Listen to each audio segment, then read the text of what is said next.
my directions as to how to get here. I'll spare you then. It may seem a bit odd or even maybe perverse to use the title Deterring Democracy for a discussion of U.S. policies at home and abroad. We are, after all, supposed to be basking in pride over having served as an inspiration for the triumph of democracy in our time, quoting an editorial in the New Republic. Given that, how can it be suggested that the United States actually has a dedicated and persistent commitment to undermine and deter democracy throughout the world, not least at home? Actually, there's no conflict between those two propositions. They're both true. It's true, on the one hand, that we're an inspiration for the triumph of democracy in our time, and it's also true that the U.S. has been dedicated to preventing and undermining democracy. In order to reconcile the apparent conflict, you just have to bear in mind something important and common knowledge about reading anything concerning affairs that matter. The terms of political discourse, including democracy, typically have two meanings. On the one hand, there's the dictionary meaning. On the other hand, there's what we might call the PC meaning, now using the term in its accurate sense, the doctrinally correct meaning, the meaning that's used for purposes of ideological warfare.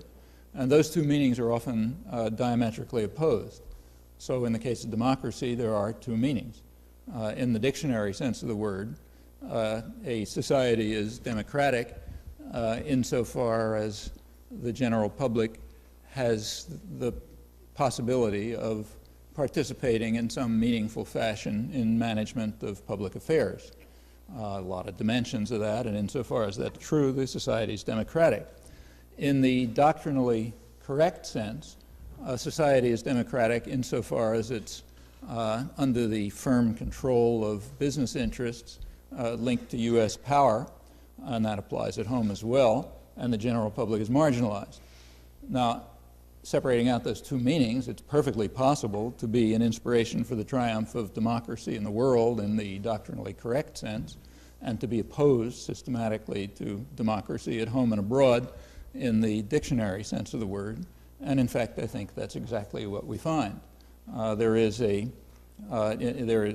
ideological system which describes us as democratic ourselves, leading democratic country, fighting for democracy everywhere. There's also a truth that we're opposing democracy at home and abroad. Both are true, just in different senses of democracy. Actually, the term United States also has two meanings, and they have to be separated.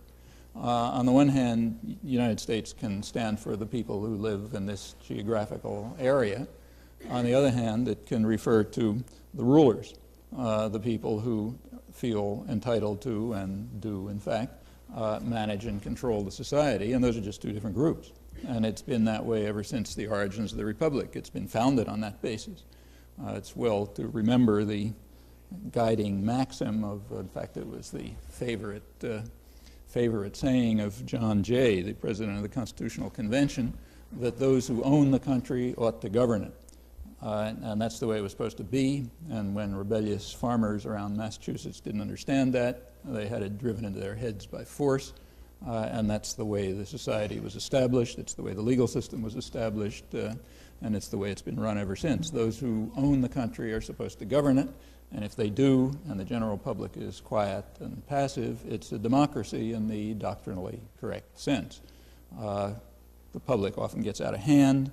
And when the public gets out of hand and tries to enter the arena of public affairs, there's a name for that too. It's called a crisis of democracy, which has to be overcome. That was the title of, if you want to really understand the United States, probably one of the most important books one could read, in my opinion, is a book called The Crisis of Democracy, published in 1975. And when people started reading it, quickly pulled out of circulation, but then it sort of sneaked back in. It was published by the Trilateral Commission. It's their only major publication. It was the Trilateral Commission is sort of the liberal side of the international ruling class. You know, it's the people around Jimmy Carter. In fact, he came out of there. Clinton too, I think. It's the sort of, you know, the liberal wing of the international elites, business, academic, and so on. Trilateral because it involves Europe, Japan, and the United States. In the early 70s, they were particularly concerned over the crisis that had arisen in the 1960s, namely that large sectors of the population who are usually apathetic and marginal and, you know, watching the Super Bowl or something, were becoming involved in public affairs. We're trying to enter the political arena to press their demands and to become organized and so on. Now, in the dictionary sense of the word, that's democracy. But in the PC sense, that's a crisis democracy which has to be overcome. And the, you know, the scholars and others, American was a professor from Harvard who wrote the statement, they describe how it's necessary to overcome this crisis to restore the public to apathy and passivity, and as the professor of government at Harvard put it, to go back to the days when Truman was able to run the country with the aid of a few Wall Street lawyers and financiers. That was the good old days before the crisis erupted, and we have to somehow go back to that. And in fact, there's been a major ideological offensive for the past 20 years to try to overcome this crisis and to try to restore the proper state of things. Now, it all makes perfect sense. We can be an inspiration for democracy, and we can be concerned about the crisis of democracy when the public starts getting involved in public affairs. All makes sense as long as you just keep the wording straight and remember that everything's got a, there's a Newspeak version and there's an English version, and you just have to separate them out. It gets a little tricky sometime, but if you think it through, it works fine. Actually, the example that I quoted from the New Republic illustrates this quite dramatically. That statement about the inspiration, you know, for democracy in our time came in an article exulting over the outcome of the February 1990 elections in Nicaragua, which happened to illustrate very clearly exactly how democracy is understood by across the spectrum of educated opinion in the United States. There's a liberal conservative difference, but it falls together on important issues like this one. And it's worth having a look at it closely because it does illustrate what is meant by democracy and what, you know, what the sense in which we try to inspire, we, in this sense, you know, the rulers, try to inspire and create democracy. Actually, it's worth going back a couple of months to November 1989. It's an interesting date because that was the date when the Berlin Wall fell. And after that time, unless you're really pretty crazed, you couldn't believe that the Russians are coming. So any pretense that the bad things we do are in reaction to the Russian threat could no longer be upheld. I mean, could never be upheld, but certainly after November 1989, it was hopeless. Everybody except real fanatics, you know, maybe there's some people around who still think they're, you know, kind of trying to mislead us and they're really going to come back at our throats, but people who are moderately sane abandoned the idea that the Cold War was on at that time. It's very interesting then to look at events since November 1989 to see just how much has changed. And if you look, you see nothing's changed, which tells you exactly what the Cold War was, but that's a different topic. In any event, on this topic, on democracy, November 1989 was interesting. There were, November 1889, there were in fact elections in Honduras, which had been under U.S. control at that point for 10 years. And the elections were described by George Bush as an inspiring example of the democratic promise that today is spreading throughout the Americas. So we inspire the world, and Honduras is kind of a little country, so they only inspire the Americas. And in fact, there was an election. There were two candidates. One of them represented large landowners. The other represented big industrialists. They had the identical programs. Therefore, there was no. There was a campaign, but it was just insults and entertainment. Kind of not unlike one that appeared to the north a few months earlier. The effective rulers of the military who are under U.S. control. During the period right up to the election, there's a regular low level of human rights abuses, killings and so on and so forth. It's not like El Salvador or Guatemala, it's just kind of low level. And that escalated a bit before the election, so you had union leaders killed and left by the roadside and that sort of thing. Starvation and misery are rampant and increasing. They'd increased considerably during the decade of democracy, as it's called, along with capital flight and huge debt and so on. It's an extraordinarily poor country, but profits are flowing. There's no real threat to order. The level of state terror is low enough so you don't have to get too exercised about it. Some torture, some killing, but not massive. So therefore it's an inspiring example of democracy. And we're all happy about it. We've brought democracy to Honduras and we can be inspired. November 1989, the same month, was the opening of the electoral campaign in Nicaragua. Now, Nicaragua had in fact had elections in 1984, but those elections were not an inspiring example of democracy. The reason is that they couldn't be controlled, and therefore they don't qualify. It's therefore been necessary to write them out of history, and in fact they are out of history in the United States. You're not allowed to mention them.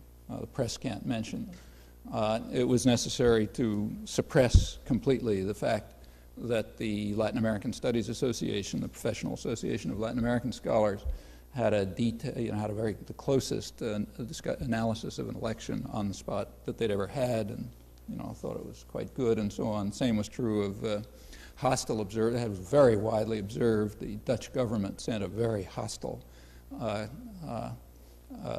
official delegation which reluctantly conceded that the elections were fine. The Irish Parliament had a right-wing delegation which drew the same conclusions. The British Parliament had the same, and so on. All this had to be, none of this can be mentioned in the press, ever could. There never were elections. That's a dogma in PC usage. There were no elections, but they were going to have them in 1990. This time, the U.S. was taking no chances. As the electoral campaign opened in November 1989, Violeta Chamorro, the U.S. candidate, was brought to Washington for photo opportunities, and the White House issued a statement saying that the U.S. embargo, which was strangling the country, would be maintained unless the U.S. candidate won. So Nicaraguans are told, vote for our person or watch your children starve. Next, Congress and the White House jointly continued the support for the terrorist forces that the U.S. was running from Honduras. They called it humanitarian aid, but that was a lie.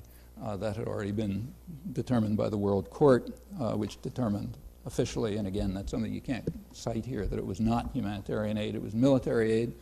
The White House Congress decision to continue it and to maintain the level of terror was in violation of the decision of the Central American presidents, the decision of the World Court, the UN, which is irrelevant because the U.S. just vetoed every resolution that came along.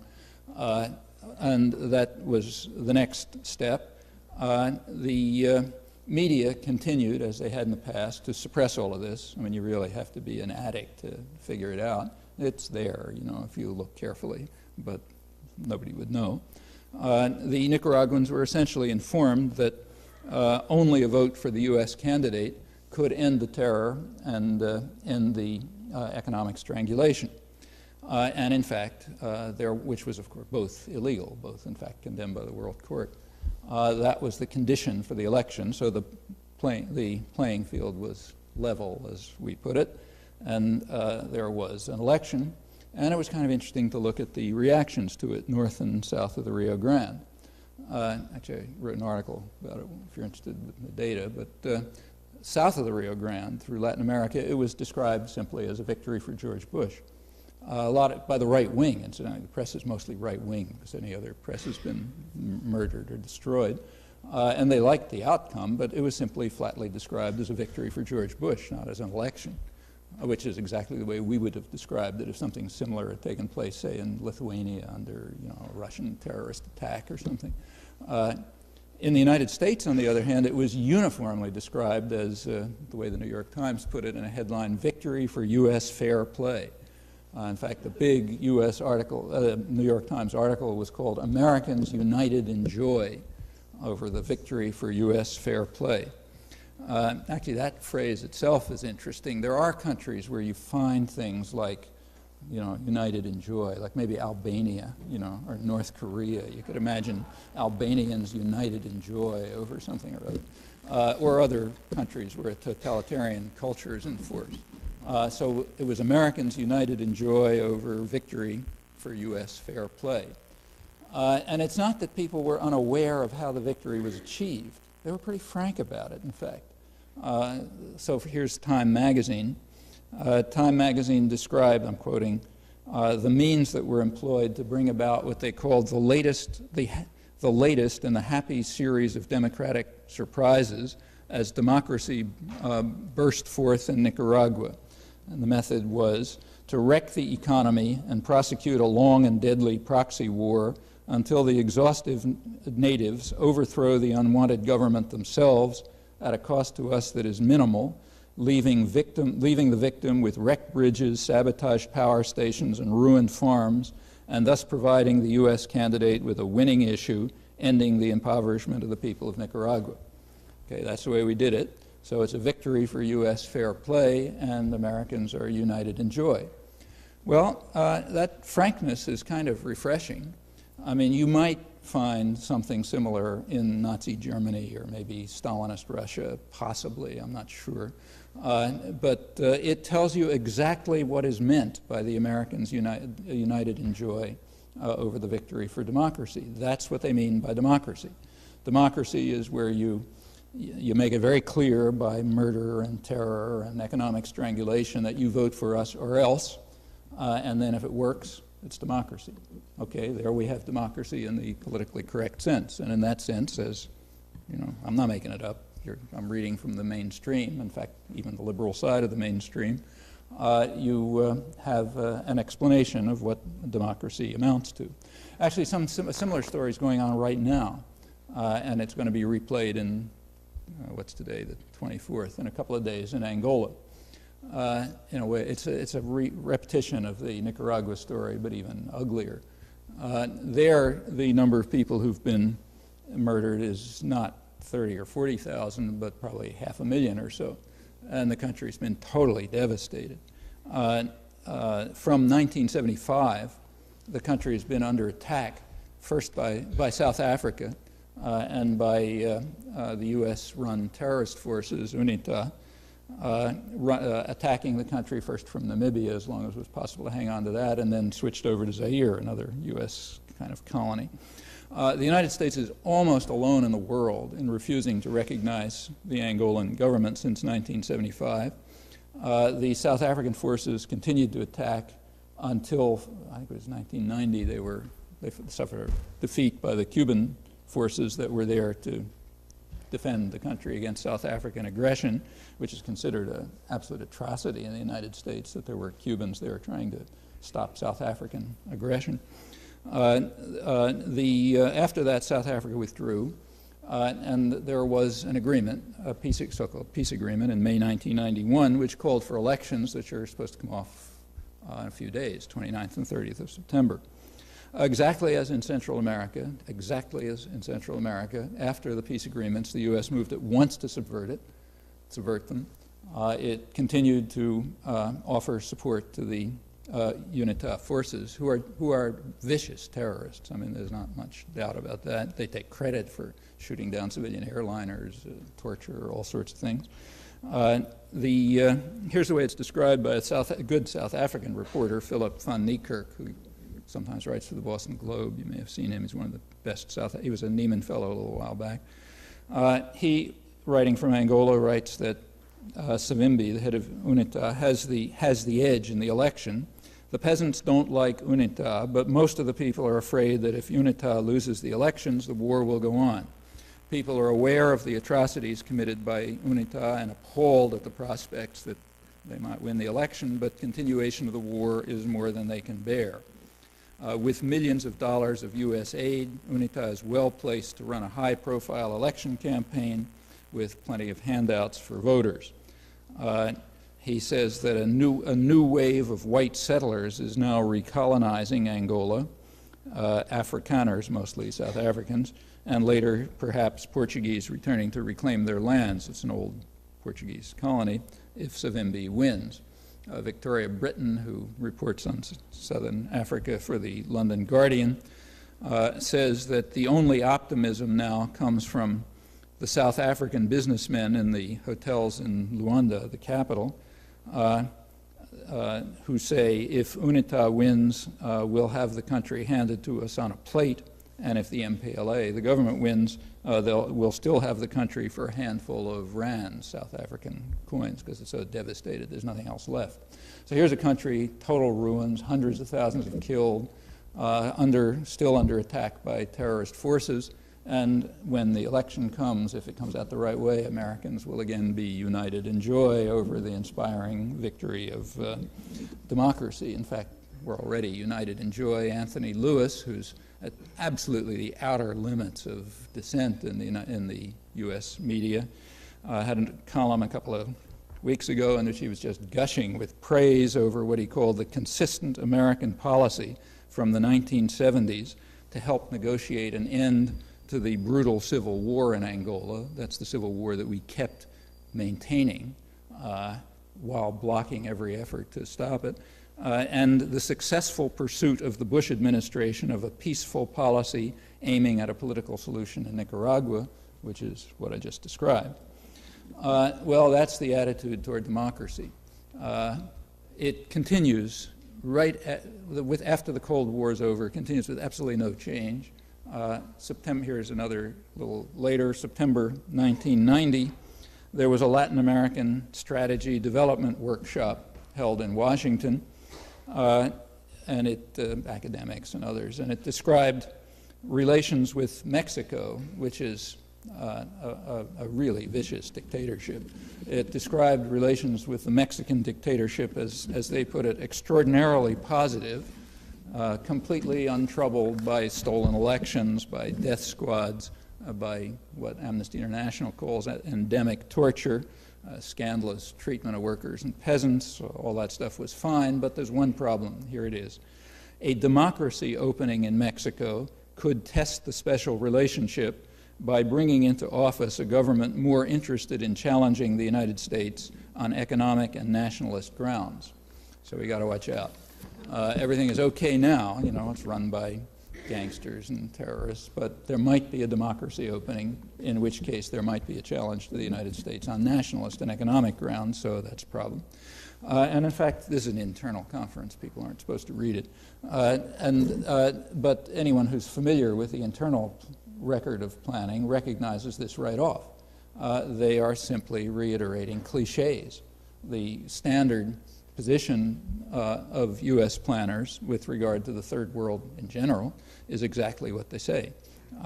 It's the threat to U.S. interests in the third world is nationalism, democracy, anything that might involve popular pressures. And it's explicit in planning documents from way back, particularly with regard to Latin America, because that's the one we run most closely.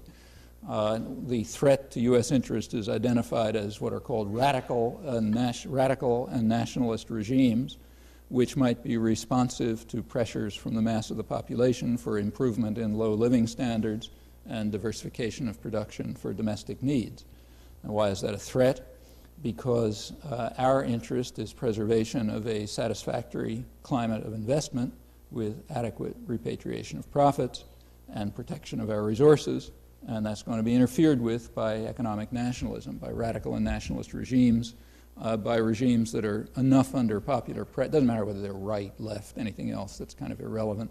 But if they're under the kinds of popular pressures which might regard the local population as a priority, that's no good, because the priority is the local business classes and Western investors. So there's a conflict, and we got to block them. If we can have formal democracy like Honduras, while the groups who are attuned to U.S. interests and subject to U.S. demands are in power, then it's democracy and it's inspiring. If it's anything else, terror, economic strangulation, torture, and so on. Well, that tells you precisely what the attitude toward democracy is, and it's not just democracy. So say George Kennan, who's one of the most influential post-war planners, but also one of the most humane, had an important, when he was head of the policy planning staff of the State Department back in 1948, he was really one of the main architects of the post-war world. He had an important study, declassified now, in which he discussed the whole third world, described how we have to deal with each part of it. And the general line was, as he put it, that we must put aside vague and idealistic slogans like democratization, human rights, and raising of the living standards, and be prepared to use straight power concepts. And if we don't do that, we will not be able, he said, to maintain the disparity between our wealth and their poverty. So let's put aside any vague and idealistic slogans about democratization, raising the living standards, or human rights. And that's exactly what we've done. The U.S. is consistently opposed to democracy in the dictionary sense in the third world for the obvious reason that if a country is democratic, it's going to be, to the extent that it's democratic, it's going to reflect popular interests, but those are inconsistent with what are regarded as U.S. interests, namely the interest in exploitation, investment, raw materials, and so on. The third world is supposed to be a service area. They're supposed to provide resources, raw materials, cheap labor, markets, nowadays opportunities for export of pollution, and if they get out of control, we've got to do something about it. That position is across the spectrum. Of course, there are rhetorical flourishes, but if you look at actual policy and even the way in which policy is formulated internally, it's quite consistent about this. And under those assumptions, you can understand why a victory for terror and economic strangulation would be regarded as a victory for fair play, and Americans would be united in joy about it, the right kind of Americans, that is, the ones who count. We have followed Kennan's advice not only with regard to democracy. Anybody who knows anything about the South can tell, and you do, I'm sure, it doesn't have to be told about living standards, which are abysmal. They make Eastern Europe look like a paradise. With regard to human rights, there have been a number of studies, and they're interesting. There's a relationship between U.S. policy and human rights, a close relationship, in fact. Namely, I'll just quote the leading academic scholar on human rights in Latin America, Lars Schultz, who's one of the several people who've studied this in detail. He said, U.S. aid tends to flow to the most egregious violators of human rights in the hemisphere, to countries that torture their citizens. And in fact, that's worldwide. There's a very close correlation between torture and U.S. aid. It's not that U.S. planners like torture. They don't care one way or another about torture. But they like something else. What they like is a favorable climate for investment. And it just happens that the way to maintain a favorable climate for investment is to murder priests and kill union leaders and blow up the independent press and so on and so forth. So you get a secondary correlation between aid, which goes to improving the investment climate, and human rights violations. That correlation, incidentally, doesn't influence the cultural managers. So they continue to tell us about the deep U.S. dedication to human rights because it's a matter of logic. It's independent of facts, and logic can't be confuted by mere fact, as anyone knows. So in fact, Kennan's advice has been followed quite correctly, and in particular with regard to democracy. Well, that's the third world. Maybe it's different elsewhere. What about the industrial societies? Europe. Here, the problem, these are stable societies. They run without too much institutional change. But if you look back at there's a dramatic period. There's an important period in which the question of democracy in the industrial societies did arise, namely right after the Second World War. After the Second World War, the industrial world was most of it was devastated outside the United States, and it had to be reconstructed. And the U.S. had a position of overwhelming power, just overwhelming power. It was going to redesign the industrial societies. and it had the power to do it. Japan, Germany had both been defeated. They were called the Great Workshops, the major industrial societies. Same was true of Italy, France, and so on. It had to be reconstructed. And how was it going to be done? Well, if you look at what happened in the late 40s, you see exactly how it was done. It was done with remarkable consistency. All over the world it was the same, from South Korea and Japan all the way over to Italy and France. First thing that had to be done was to destroy the anti-fascist resistance, which just had too much credibility, and it was popular-based. The traditional conservative order had been discredited by its association with fascism, but that was the traditional business order, and that had to be reinstated in power. So all over the world, what the first chapter of post-war history was to undermine and destroy the anti-fascist resistance and to restore the traditional rulers. And that was done without exception, country after country. Sometimes it had required bloody violence. So in Greece, it required a civil war in which about 160,000 people were killed. In South Korea, about 100,000 people were killed before what we call the Korean War, in repression to try to restore the old order. In Western Europe, it was, you didn't have to kill that many people. It was done in other ways. But it was done. That meant destroying, at least undermining, labor, restoring fascist collaborators. In Japan, the old fascist system was basically reconstructed with the democratic forces crushed, the unions pretty much destroyed, and so on. Same happened in Germany. Italy was a dramatic case because it looked as if it was out of control for a while. There was an election in Italy in 1948, and it was widely expected that the communists would win. They had the prestige of having led the anti-Nazi resistance. They were supported by labor. They were pretty independent, and it was widely assumed that they were going to win. There was a split among U.S. planners at that time as to what to do. George Kennan thought we ought to invade, not even let the election take place. Others figured it's not necessary, we can buy it off. And in fact, they let the election go, but careful. Italy was starving. The U.S. could control the food. Food supplies it was made extremely clear that if the communists won, the place was going to starve. Food supplies were held back, the fascist police was reinstated, unions were attacked. There was a whole range of threats that were used, and they worked.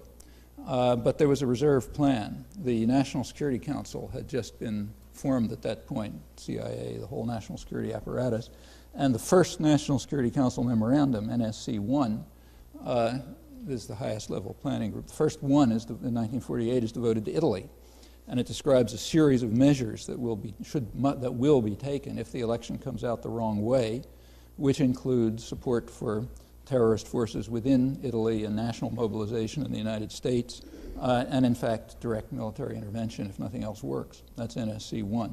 They weren't kidding around, but fortunately the threat of starvation and strangulation worked. There were other ideas planned. They thought that there are too many Italians in Italy. Part of the problem is there's just too much population there and they're too disruptive. So what you have to do is thin out the population. And a secret plan was adopted. Actually, this was just made public rather recently in the last 2 or 3 years as part of the Marshall Plan to send them somewhere else. Well, where? Well, they didn't want them here. We had plenty of WAPs in the United States already, as they were referred to, incidentally, in internal documents. Plenty of WAPs here already. We didn't want any more of them. Europe had a problem of too many people around they didn't know what to do with. So it was decided to send them off to Latin America. Congress, therefore, allocated funds for ships to send Italians. They decided on Brazil. They thought that'd be the best place. Sent them off to Brazil. Brazil was given aid to try to absorb them. And the idea was to try to thin out the disruptive population so we didn't have this crisis of democracy. U.S. intervention to subvert Italian democracy continues at least until the mid-'70s. That's when the record runs dry. And nobody knows if it went on after that. And it was pretty serious. It involved support for neo-fascist organizations, preparation for military coups, and so on. Subverting democracy is not a small problem. It's taken very seriously. Once the traditional conservative business order was reestablished in Europe, in the industrial societies, then it could just run. But up until then, it was a problem. What about at home? Last part of the story, in the United States. Here there's a theory about democracy too. I already mentioned a little bit of it. The theory is that those who own the country ought to govern it. And we have to figure out ways to make that happen. That was, of course, the founding fathers. Now this is the 20th century. People are more sophisticated. So there's much more elaborate theories, and they're worked out in some detail. And they have to, there's a spectrum of opinion about it. The most interesting is the kind of liberal side. That's people like the Trilateral Commission with their crisis of democracy. If you look at what are called progressive essays on democratic theory by American academics and others, there's a strain that runs through them. It was sometimes put very clearly. It was put perhaps most clearly by Walter Lippmann in his what are called progressive essays on democratic theory back in the 1920s. He was, major intellectual figure and the dean of American journalism and so on. And his essays back in the 20s when he wrote about this stuff are quite interesting. He explained that in a democracy there are two classes of people. There are the people that he called the responsible men. Sometimes they're called the political class or some other name, small segment of the population. And those are the ones who have to rule. And then there's the rest, who he said are the bewildered herd. And we, the responsible men, have to protect ourselves from the trampling and the rage of the bewildered herd. Now, it's a democracy, not a fascist state. So the bewildered herd has a function, he said. They have a function. Their function is to be spectators, not participants. And as spectators, since again it's a democracy, they're allowed something else. He said periodically they may lend their weight to one or another member of the responsible men. That's called an election.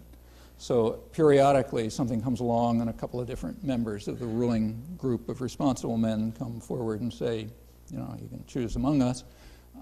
And then the spectators are allowed to choose, and then they're supposed to go back to be spectators again.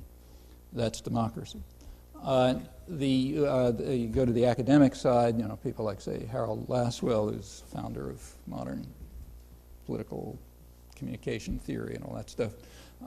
He wrote about this again in the 1930s. He said, we must not succumb to democratic dogmatisms about men being the best judges of their own interests. They're not. He said, we're the best judges of their interests. We can't control them by force because we don't have that kind of state, so we have to control their thinking. We have to make sure that since the voice of the people is heard, we got to make sure it says the right thing. And as he puts it, propaganda, they used to call it frankly in those days, propaganda is, in a democracy, has approximately the role that force has in a military-run state or a totalitarian state. It's a way of keeping the bewildered herd under control.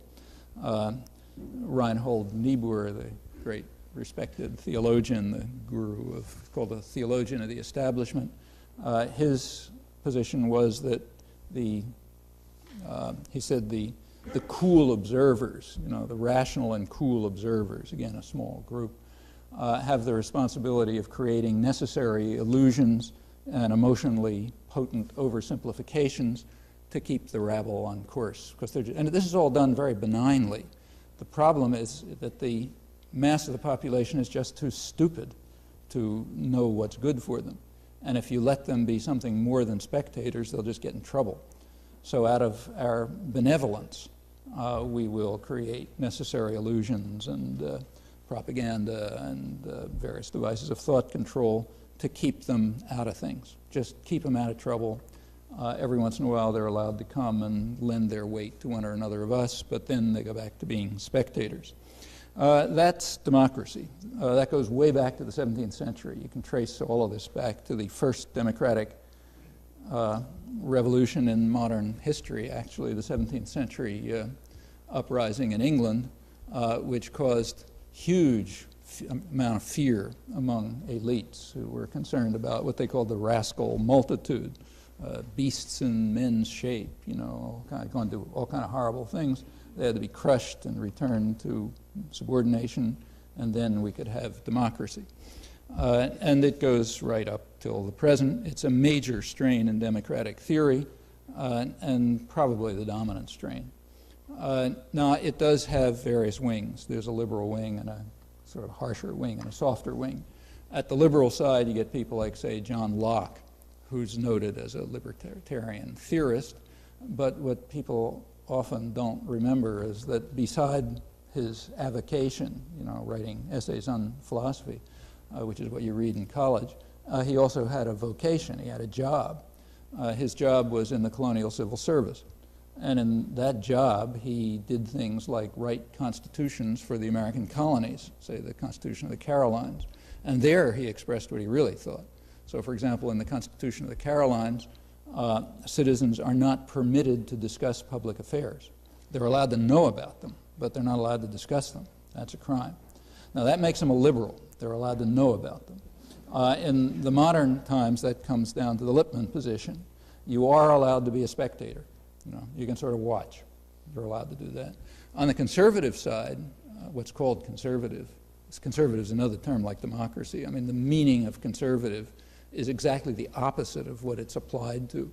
What are called conservatives today are people who believe in a very powerful interventionist state, which is protected from scrutiny and intervenes massively in economic affairs and so on and so forth. For some reason that's called conservative, which, it's just almost the exact opposite of what conservatism is. But anyhow, I'll continue with the doctrinally correct usage. The conservatives, their view is that the spectators shouldn't even be allowed to know what's going on. So when you get something like, say, the Reagan years, they don't believe that the spectators are even allowed to watch. And therefore, policy, you get what you typically get in a conservative, like a Reagan administration striking, you get a great increase in clandestine operations. Well, what are clandestine operations? I mean, suppose you're running a clandestine terror in Nicaragua. It's not secret to anybody down there, I mean, they see it. It's not secret to anybody else in the world who's funding it or whatever. In fact, it's not secret to anybody except the American population. Operations are clandestine because you got to keep the bewildered herd from knowing about them. They're not even allowed to know what's going on. The Reagan administration also set up the largest state propaganda agency in American history, the Office of Public Diplomacy, it was called. The purpose of which was to control the public mind. They were actually to demonize the Sandinistas primarily. It was finally exposed and, of course, declared illegal and so on. And a high administration official who was asked about it said, well, it's the kind of activity that you carry out in enemy territory, which is exactly right. The general public is enemy territory, and you got to control them. So the Reagan administration imposed, there's a regular procedure by which the State Department declassifies documents from 30 years, theoretically it's supposed to be 30 years ago. They run through documents and they get declassified by some procedure. And they don't declassify everything, but they do quite a lot. The Reagan administration imposed constraints so harsh that the whole group of State Department historians, who are a very conservative lot, resigned in protest because they couldn't release information from what had happened 30 years ago. And there was a big flap about it in the diplomatic history journals and so on. Well, that's the right-wing side of the spectrum. The bewildered herd shouldn't even know what's happening. The more liberal side says, yeah, they can know, but they're not allowed to talk about it, or they're not allowed to do anything about it except occasionally vote. So that's essentially, that's the spectrum. Actually, you get an interesting picture of how this is supposed to work by taking a look at the Republican convention that just took place, which was quite interesting from this point of view. I'm sure obviously you know.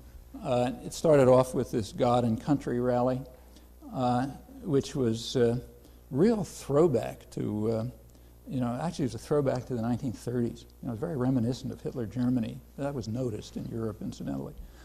Then along, even by conservatives in Europe, then along came the platform, which was taken over by evangelical extremists of a kind that don't even exist in most industrial societies.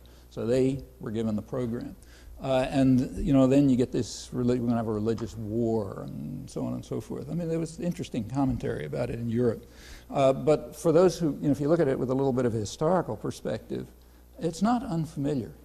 I mean, in periods where it's necessary to disperse and suppress the mass of the population, it's always been quite common to use what are sometimes called psychic processes of counter-revolution. That's E.P. Thompson's phrase in his study of how, in the early stages of industrialization in England, it was necessary to disperse and suppress the working classes. Religious enthusiasm was a large part of that. It's a way to kind of disperse and control people. And the Republican Convention was very striking in that respect, the way it used these techniques. The point is, you've got to keep people's attention away from what's going on around them.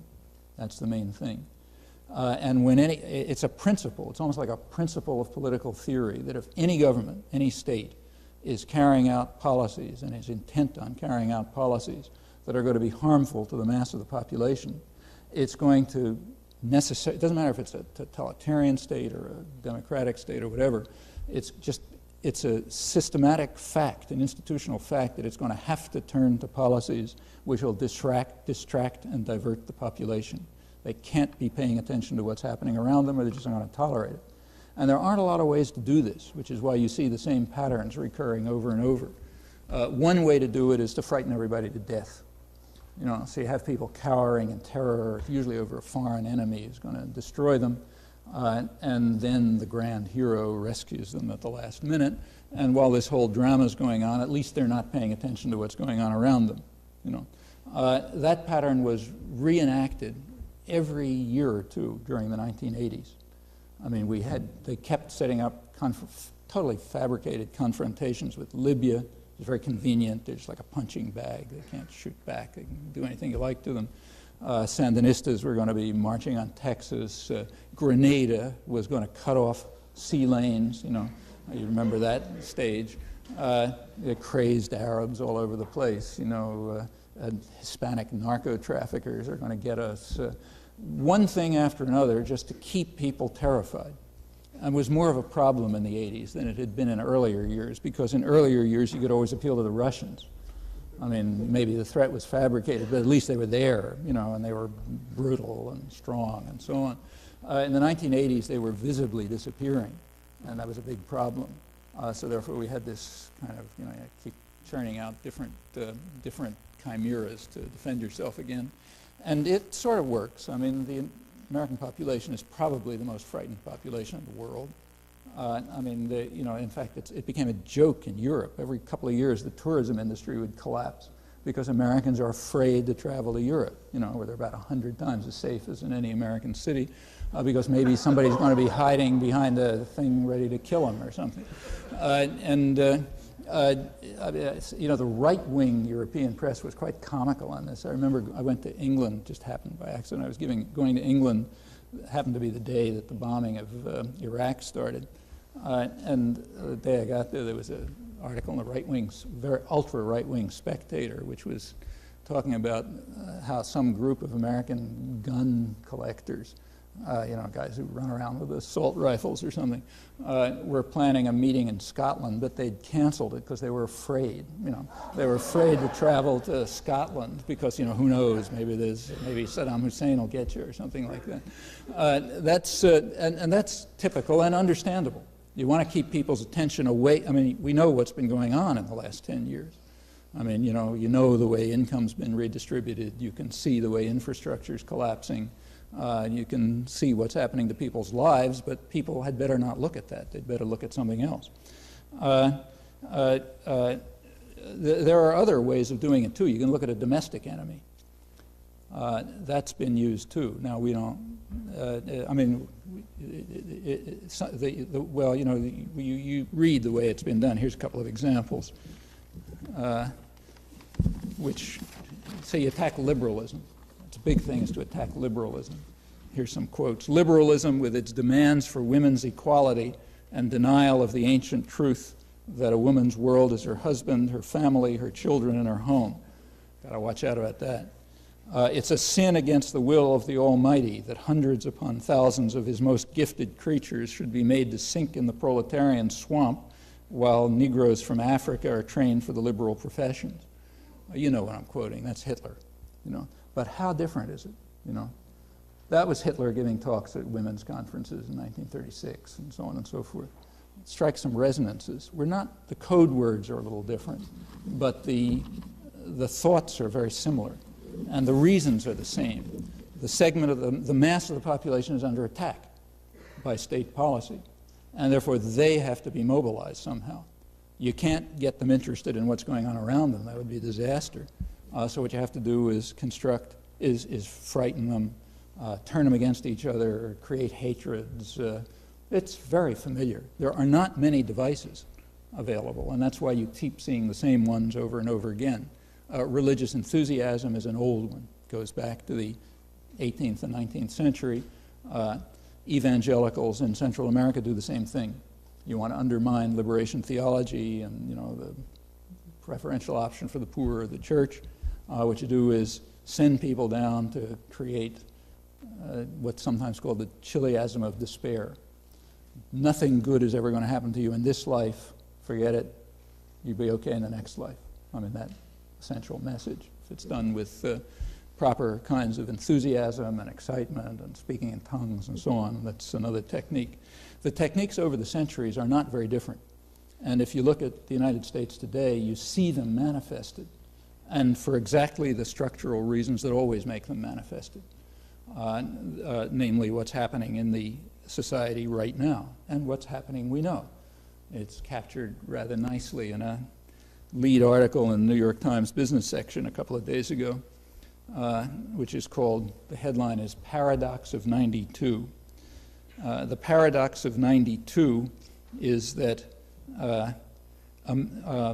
here's the subheading, weak economy, strong profits. Paradox of 92.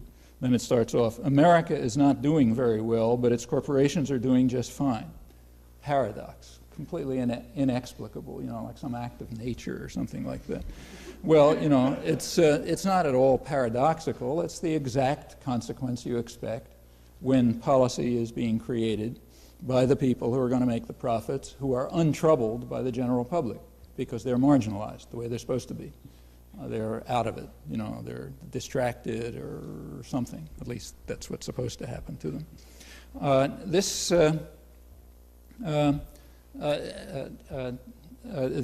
paradox of 92 is now being translated directly into policy in other ways.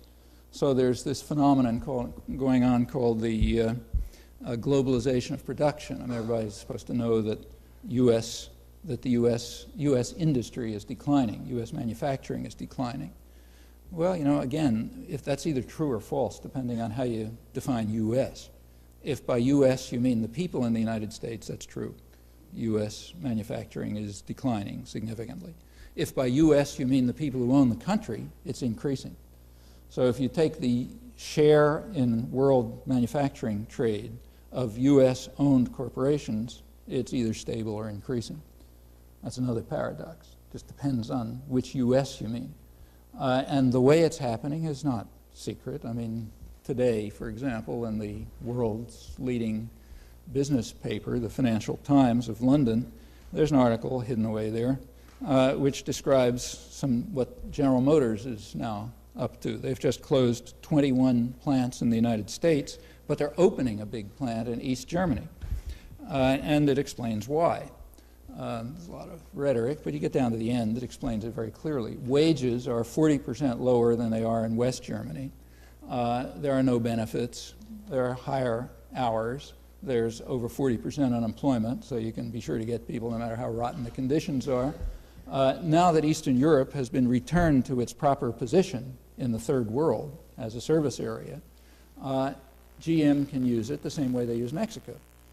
You get super cheap labor. It's Eastern Europe, so they're pretty well trained and pretty healthy and so on, not like our domain. And then for 40% lower wages, you can make good profits. You might as well close down the factories in the United States, or since they're talking about Europe, they say so that the pampered West German workers will have to have their standards undercut. They're not supposed to live pampered the way they are with, wages and decent wages and vacations and so on. And Eastern European labor can be used to undercut them the same way that Mexican labor, and that high repression areas where state violence is used to keep wages down, the same way that that goes on in the United States. If you want to see a graphic picture of how it's done in Central America, I'd urge you to look at CBS 60 Minutes this Sunday, unless they chicken out at the last minute. They're supposed to have a segment on I don't want to give it away, but it'll be interesting if they run it. I'll tell you about it later. That's part of the, on Central America, and the way the U.S. Embassy is helping firms move down to Central America so that they can undercut wages and benefits for U.S. workers. That's essentially what it's about. A major feature of all of this is the raising of planning to a level where it's completely invisible to people. So there is what the financial press is sometimes calling a new imperial age developing, in which the major policies are not taken by government institutions, but by transnational institutions, either the transnational corporations or else the G7 meetings, the meetings of the big 7 industrial powers, or the GATT negotiations, or the IMF, or the World Bank. That's where the big global decisions are made, which are then just translated down into policy in the individual countries. Now, in the third world, they just follow orders, but this is supposed to apply even to the industrial countries. And the so-called free trade arrangements, which are not that, are a device, to a significant extent, to subordinate national planning, which has the danger that governments, however repressive they may be, have the defect that they may come under popular pressure. That defect is never eliminated. Corporations don't have that problem. GATT doesn't have that problem. The international trade negotiations, the IMF doesn't have that problem. So that's where decisions ought to be vested, and within the framework that they establish, the governments can, maneuver around in the little space that's left to them. Well, notice that this is a move towards the harsher end of the democratic spectrum. The end that says that people should not, the spectators should not even be allowed to know what's happening. I don't know how many of you read the discussions of the GATT negotiations in Geneva, but I'll bet not many. However, that's where the decisions are being made, and fortunately they're totally out of any threat of democratic control. And you'll simply have to adhere to them because they're being made by the people who own the world, not just the country, and that's the way it's supposed to run. Well, how does the population react to all of this? It's an interesting question. We don't know a lot about it because people are not supposed to say anything. They're supposed to be watching television or something. But we do happen to know a lot about it. First of all, in personal experience, but there's also a lot of studies. This is a very heavily studied country because business wants to keep its finger on the public pulse, so they want to know everything everybody's thinking. And we're constantly polled all the time. Most of the polls are just for business use, but they're interesting. And if you look at them, you find some quite intriguing things. So, we're supposed to be celebrating the fact that we have served as the inspiration for the triumph of democracy in our time. Remember, that's what the intellectuals say. Well, does the public think we are the inspiration for democracy in our time? Is that the way the public looks at our political institutions? Well, I don't have to waste any time on that one. However, more interesting is a more general point. The Harris poll every year has a range of questions which test what they call alienation from institutions, a measure of whether the extent to which you think that any institutions, political, economic, social, are doing anything for you or you have anything to do with them. And that number keeps going up. In 1991, the last one, it hit its peak so far. 2/3 of the population thinks that none of the institutions involve them. Economic, social, anything. Political, it's much higher. Nobody thinks the political institutions do anything. The individual questions are interesting. People were asked, what do you think about the economy? 83% of the population regards the economic system as inherently unfair. Something fundamentally wrong with it. Well, that's not the kind of issue that can show up in a campaign. I mean, no candidate can come and say, look, our problem is our economic institutions. They're inherently unfair.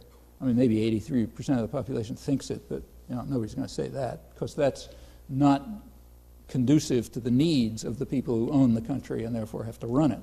In fact, the reporter who reported this, actually, he couldn't see it or or suppressed it.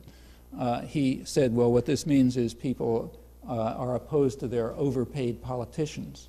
But that's not what people were saying. They're not saying we're opposed to our overpaid politicians. We're saying the economic system is inherently unfair. That's much deeper, and you can understand why. All the decisions are out of public control. I mean, nobody makes any decisions about investment or production or distribution or whatever. That's completely out of public control. And people can see the consequences. Look around and you see the consequences. Right through the Reagan years, people were regularly asked attitudes which come down to basically social democracy, like how do you feel about expenditures for welfare and education and military and taxes and so on, and the answers were quite steady. There was a steady drift right through the Reagan years towards more social democratic positions. That is, more spending for social needs, less spending for military.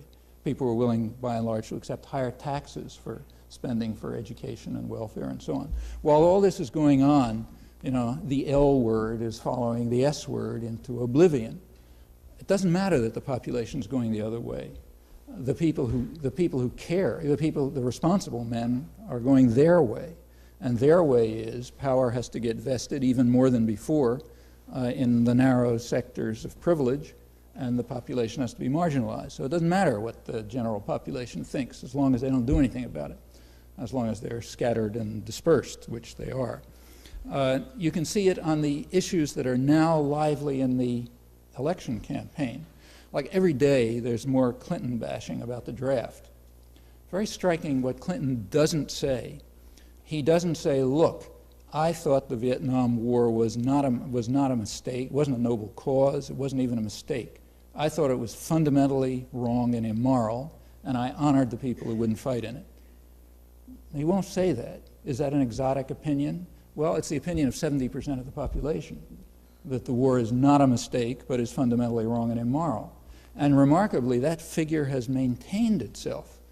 Nobody ever hears that, Nobody would say that. I mean, you can read maybe, again, The Outer Limits. You can read Anthony Lewis telling you the war started with blundering efforts to do good, but by 1969 we realized it was too costly to ourselves, so we had to pull out. You can hear that. But try to find somebody who says it was fundamentally wrong and immoral, not a mistake. Well, that's the position of 70% of the population right through the Reagan years, I mean, actually, in the peak of the Reagan years, it went down to 66%. Now it's back to 71, where it was in the 70s. It's a resilient figure, but nobody can express it publicly. It may be people's individual opinion, but it's not a collective opinion. You're not allowed to have it collectively, just like you're not allowed to think collectively that the economic system is inherently unfair. The same was incidentally true on the Iraq War. Up until the last polls were taken a day or two before the bombing, the public was 2-to-1 in favor, 2-to-1 in favor of a negotiated settlement, which would involve Iraqi withdrawal from Kuwait in the context of international conference on Middle East problems. Now, suppose that people had known that 2 weeks before Iraq had made that proposal, it had been released by U.S. officials, and the U.S. had flatly rejected it. Suppose people had known that that's exactly what Iraqi Democrats were calling for. Then the figure wouldn't have been 2-to-1, it would have been 98%, But nobody knew it, because the press did its job. It was totally suppressed. I mean, it had been suppressed since the preceding August. The president had said there will be no negotiations, so everyone, it was like 100%, statistical error here and there, but about as close to 100% as you can come in a complicated system, marched on command. Everything was suppressed, no negotiation. Nevertheless, individually, people wanted that, not collectively. And so it goes on issue after issue. I won't continue, but there's a striking fact in societies that do not have functioning democracy. Namely, individual opinions are completely different than collective opinions on issue after issue. The collective opinion, the one that's articulated and can be expressed, and people think that's the banner they'll march behind because nobody wants to be crazy. You want to be like everybody else. So you believe that everybody else is the collective opinion. those differ radically from what people think in their, when they're isolated. Now, that's always been understood, and it has always been understood that the way to ensure that democracy doesn't work is to prevent people from coming together. This has been understood on all sides. It's been understood by the business classes. You want to keep people isolated, separated. Ideal is everybody sits alone in their living room looking at the tube, no popular associations, no unions, no political clubs, nothing like that. Everybody isolated. Then they can think what they want. They can have whatever individual opinions they want. We'll run the collective opinions. It's also understood on the other side. So, for example, one of the main Wobbly writers, nobody reads because he was a Wobbly, says 50 years ago that the papers have taken us one at a time and convinced us how good the times are. We have no opportunity to consult our neighbor to find if the press speaks the truth. Well, that's the trick. Make sure there's no opportunities to consult your neighbor. In fact, that's the genius of American democracy. You take a look at the elections that are going on. People come up and say, vote for me, I'll do X, Y, and Z. Nobody much believes them. But what doesn't happen is more interesting. What doesn't happen is people get together in their unions or their political clubs or their churches or whatever other organizations they have and work out collectively together their ideas about what ought to happen in the country in every respect, and then put forth representatives who are going to advocate their positions. I mean, that's unthinkable. We don't have mechanisms for that. We don't have the whole idea can't exist, but that's also democracy. And anything short of that is not democracy. Anything short of that is the bewildered herd being asked every once in a while to lend their weight to one or another leader. It's in that respect that we are, we're back to the sense in which we're an inspiration to democracy in our time, not in that kind of sense of democracy, not in the sense in which the general population can actually participate in determining policy, setting policy, having ideas, having thoughts, working them out with other people, putting them in the political arena, and having them represented. That not. Well, this discussion is about erosion of democracy, and in some respects it has been eroding over the last 30 years. But just final comment, we should bear in mind that it's not uniform. There's plenty of tension. Things have also been going in the opposite direction. So there is much more public awareness and concern and even activism than there was, say, 30 years ago, dramatically more. You can see it in every area in which you look. Take, say, October 1992, big month coming along, the commemoration of 500 years of European world conquest. If that had taken place in 1962, it would be exactly what it had always been in the past, a celebration of the liberation of the hemisphere. It's not going to be that this time. In fact, it won't be much of at all. But it's now been downgraded to an encounter, not a liberation. And there are plenty of people who know that it was an encounter pretty much in the sense in which the Warsaw Ghetto was an encounter. Plenty of people know that too. So there certainly won't be a celebration, that's for sure. That's a big change over 30 years. It's the first time in 500 years that that has taken place, that level of awareness and understanding of what the conquest meant. And that's a very important consequence of a significant rise in the cultural level of the general population since the 1960s, which shows up in all sorts of other respects as well. I mean, the feminist movement, the environmental movement, the solidarity movements with Central America were a striking case. All of this has changed the general public quite considerably, and people in power are aware of it, and they're worried about it. I'm convinced that part of the reason for this very carefully orchestrated PC campaign has been fear, real fear that people are getting out of control. I mean, there really are people, around who who don't like racist and sexist repression, and who have respect for other cultures, and who don't think you ought to murder everybody in sight. There are all these bad people around, and it's hard to suppress them. So we'll scream about them being politically correct, or left fascists or something or other. But none of it works, and the attempt to, build up the fears and the enthusiasms and so on, it's still not working. you still have 70% of the population thinking, contrary to their betters, that the Vietnam War is what it was, fundamentally wrong and immoral, not a mistake. You still have a situation in which the government recognizes that although there's no deterrent to the use of force anymore with the Russians out of the game, they can't use it. Because, as the Bush administration put it in a leaked early document, when we confront much weaker enemies, we must defeat them rapidly and decisively, because anything else will undercut political support. It's not like the early 60s, when you could bomb South Vietnam for years before anybody batted an eyelash.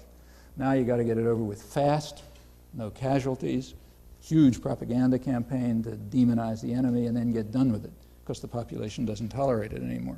Well, these are developments that are important. They don't have any institutional reflection. They're cultural in some fashion, but I think they're quite important, and it sets up a tension between people who are committed to continuing what has been a long, long struggle, centuries-long struggle, to defend the freedoms that they've got and to extend them and their democratic rights, and on the other side, powerful forces who will continue their systematic efforts to erase such rights in anything but form. And how that struggle comes out will, as always, determine whether there is to be a world fit for human existence.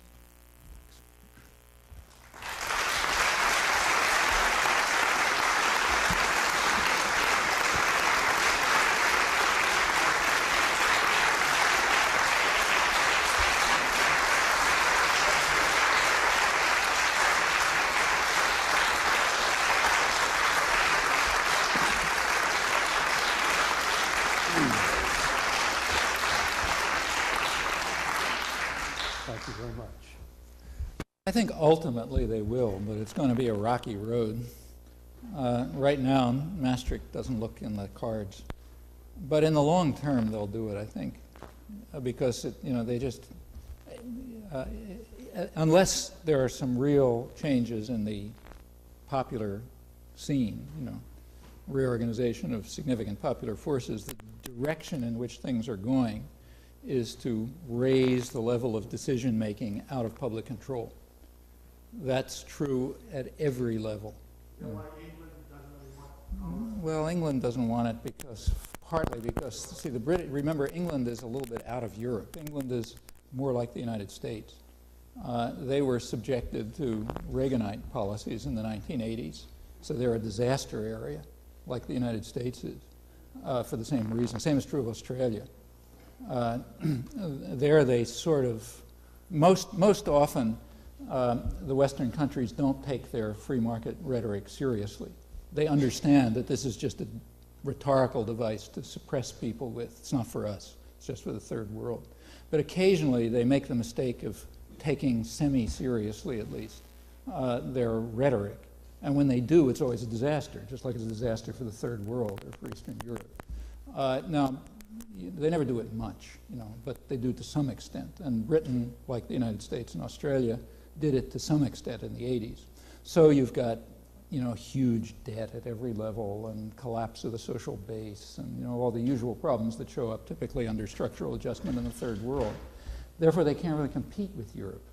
Europe maintained a kind of social contract, has more powerful unions and so on. I mean, it's like a generation behind in this process, so it's still functioning. And England is in trouble. If you listen to the parliamentary debate today over the radio, you could hear it. And also England has illusions that Europe doesn't have. England it was the great power. It ran the world. And they still have illusions about that. England has had illusions about a special relationship with the United States ever since the Second World War. U.S. planners regard it as a joke. I mean, in the internal record, you get people like, I think it was Mike Mansfield, the Kennedy advisor, saying that England is our lieutenant. And then he says the fashionable word is partner. Well, the British only hear the partner part, they don't hear the lieutenant part. But they still think they're somehow our partners of the big guy down the street, namely the U.S. and so they don't want to completely join into Europe and lose that alleged special relationship. So for a number of reasons, some of them kind of historical romanticism, others the impact of Thatcherite programs and other things too, just long-term natural development. They're not in a good position to join in with Europe. That's why they had to pull out of the currency union. I mean, the pound was just collapsing. They couldn't stay in. Italy could sort of barely manage, but England couldn't. However, my feeling is they'll get back together. It's just too important for the transnational corporations and the other major power units. Could you speak on the purpose of allowing the United States to become so much of a debt? Was there any control over it? Oh, yeah. No, just simply ask yourself what about, what was the purpose in allowing the U.S. to fall so much into debt? Well, one answer is given if you simply ask the question, who owns the debt and who's going to pay it? Okay. Well, the people who are going to pay the debt are the poor. The people who they're going to pay it to are the rich. I mean, who owns the treasury securities and, you know, the bonds and so on? So the debt itself is a kind of transfer of resources from the poor to the rich. Furthermore, the debt has consequences. They were actually described, quite frankly, if you remember, about 10 years ago by David Stockman when he was kicked out of the government. He said, look, the debt puts a cap on social spending. I mean, we want to stop anything. I mean, this is going to be a welfare state for the rich. You know, it always is, but more than before, it's going to be a welfare state for the rich, which means we'll have plenty of subsidies for the Pentagon and all that kind of stuff, all the state intervention for the rich, which is the big welfare program, but we'll cut down on the pennies that go to the poor, you know, aid to welfare, you know, to dependent mothers and that sort of thing. And the way you make sure that there's a cap on those programs is to be so deeply in debt that there's just no money around. And that's worked. I mean, even if somebody came along who wasn't a business candidate right now, there's not a lot they could do. You know, the parameters have been set so narrowly that there are no social policies that can be carried out very much anymore because we're just too deeply in debt. The debt probably went well beyond what any planners rationally wanted. I mean, it got to the level of household debt, you know, individual debt, is at a level which has no historical precedent. I mean, corporate debt had reached very high levels. I think it's picking up, it's recovering now, you know, but at every level, federal, state, local, you know, debt is enormous. I mean, so much so that's, you know, you know, I'm just about old enough to remember the Great Depression. And those of you who are my age or older will remember that things were bad, but they weren't like now. Like, you know, you weren't finding that, I mean, I'm starting to get letters from people in American cities of the kind I get from the third world, where people say, could you send me a book? You know, the public library in Sacramento is closed down. I mean, that's the kind of letter you get from Central Africa, you know. Now you're starting to get it from places like Sacramento, major American cities, because it's true, public services have shut down. There aren't the libraries there were in the 1930s. You know, the trains don't run, you can't walk in the park. The schools are collapsing. The next big target is the schools. I mean, it's called privatization. But it's a technique to ensure that the public doesn't get the services because the public is irrelevant. The public has been dismissed as irrelevant. Services should go to the wealthy. So you'll privatize the schools, and the rich will get what they want, and the general public, they can... only one service has to be maintained for the poor, prisons, which have to be increased. So we've had this huge rise in prison population. We're now way ahead of anybody else in the world. We passed South Africa years ago. And that is good because that gets rid of a large part of the irrelevant population. It also, incidentally, gives a kind of Keynesian stimulus to the economy. It's a big boost to the construction business. People like us who've been talking about conversion for years have never really been talking a lot of sense. Pentagon expenditures are very functional. That's the way you maintain high-tech industry. You make the public pay the costs, and then if there's anything that comes out of it, it goes to private corporations. But it's harder to do that now through the Pentagon system. You need other measures of stimulation of the economy. The federal highway building program was one, and a big one. It ran to, I think, well over $100 billion and had enormous effects on the country, as well as subsidizing the construction industry. Well, prisons are doing it too. It subsidizes the construction industry. It even creates employment. The fastest growing white-collar job in the United States is security guard, and it keeps lots of people out of the way. So that kind of service can maybe increase, but not things like schools or hospitals or anything, libraries, things that serve the undeserving public. Now, the debt is part of this. I'm not saying that somebody sat down and thought, this is going to be all the consequences. It's just the natural result of orienting state policies even more than usual toward the wealthy sector that are the only ones that count. In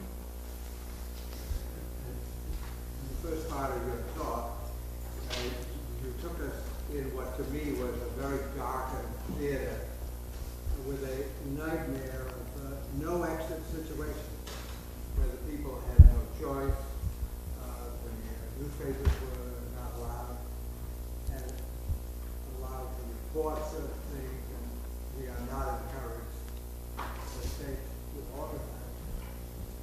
You turned on the lights at the end, and you say there's a growing feeling and a change, and people are a little better organized. But in your last 5 minutes, when you're answering the questions, you're going back to the impossibility. I don't think it's impossible. I just think it's impossible. I'm sort of playing. I'm maybe not doing it skillfully, but I'm trying to be two characters at once. One of whom is speaking from the point of view of the rulers and the way they're looking at things, and the other from the point of view of what the general public ought to do. For example, there's no reason for anybody to accept the framework in which decisions are made on any issue. People have never accepted it in the past, and that's why we don't live under slavery. Anything that's decent that's ever happened, and plenty of decent things have happened, remember, it still is the freest country in the world. And it got that way because of struggle, not because somebody wrote things down on paper. Take, say, freedom of speech. The United States is, as far as I know, the freest country in the world with regard to freedom of speech. We have rights of freedom of speech, they just don't have anywhere else, at least nowhere else that I know of. But it didn't get that way because somebody wrote something down on paper.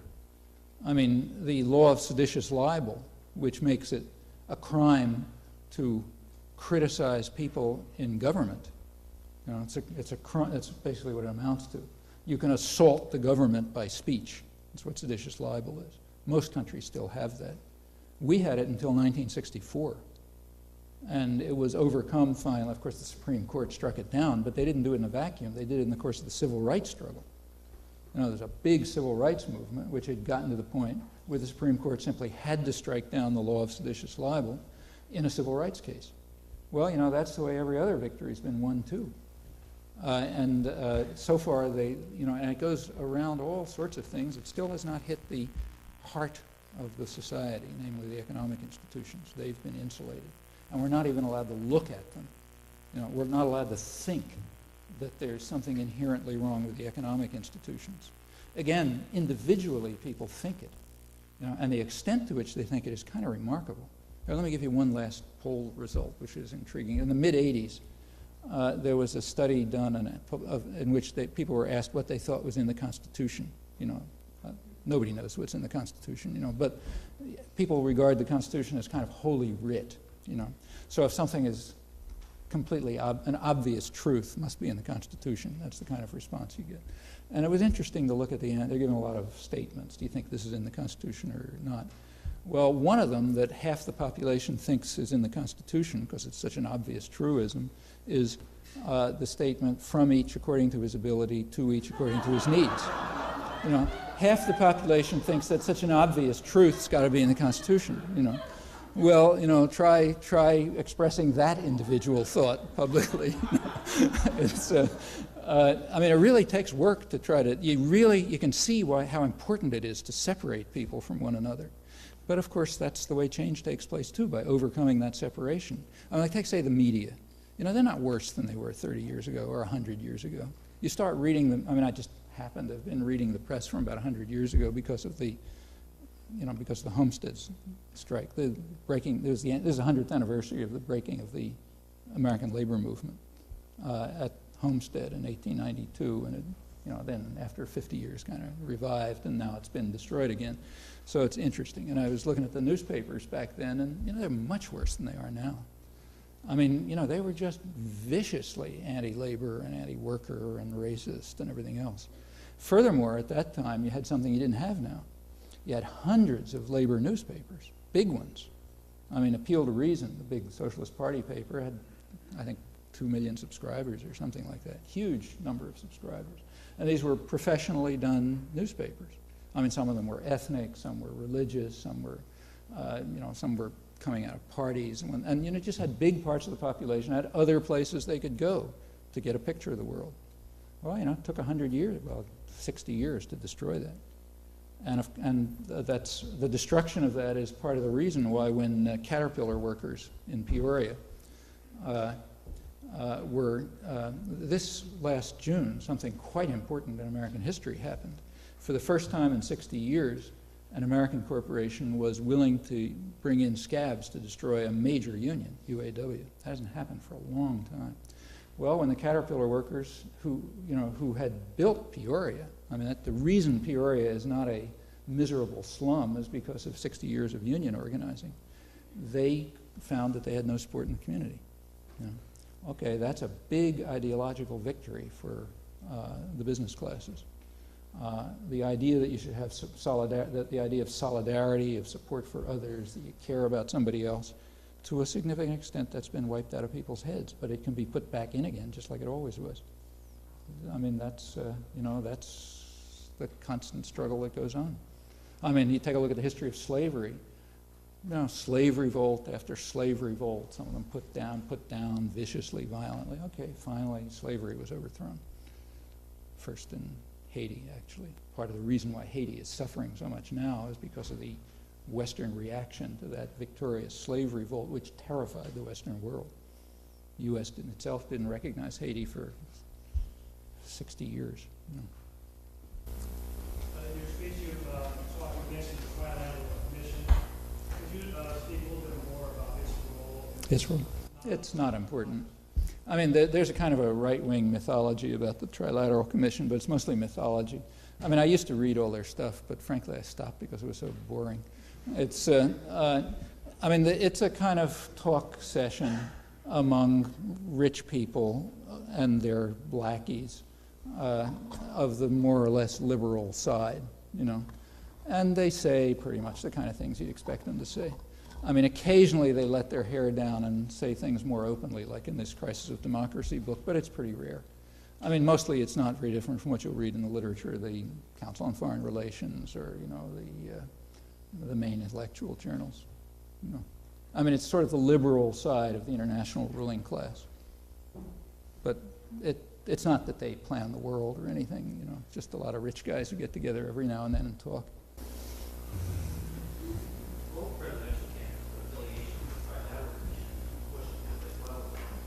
Bush too?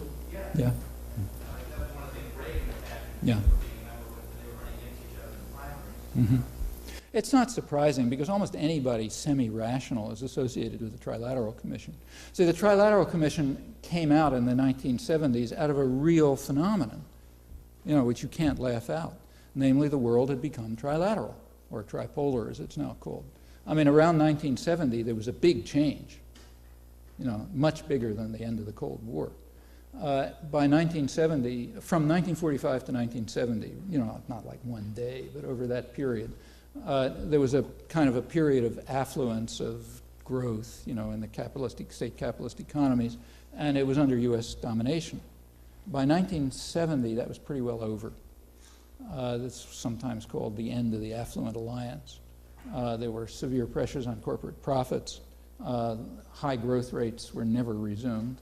The economies have been sort of stagnating ever since. Real wages in the U.S. have been actually declining since then. And the U.S., mainly because of the Vietnam War, was no longer able to be the kind of centerpiece of the world economy. The U.S. had been the international banker, basically. Couldn't maintain that position. By 1970, Nixon, in August 1971, dismantled the entire international system. the Bretton Woods system that had been established at the end of the Second World War, in which the U.S. was the banker of last resort. He dismantled it. He introduced import surcharges. He changed the gold. The dollar had been $35 an ounce. That was the fixed rate for international funds. He eliminated that. It began to float. There's a whole series of changes that were made that essentially eliminated the international economy. And the world, and it was a reflection of the fact that the world was tripolar, or becoming tripolar, with a German-based sector and a Japan-based sector and a U.S.-based sector. Well, anybody who had their head screwed on could see that. And the Trilateral Commission was just one reflection of that fact.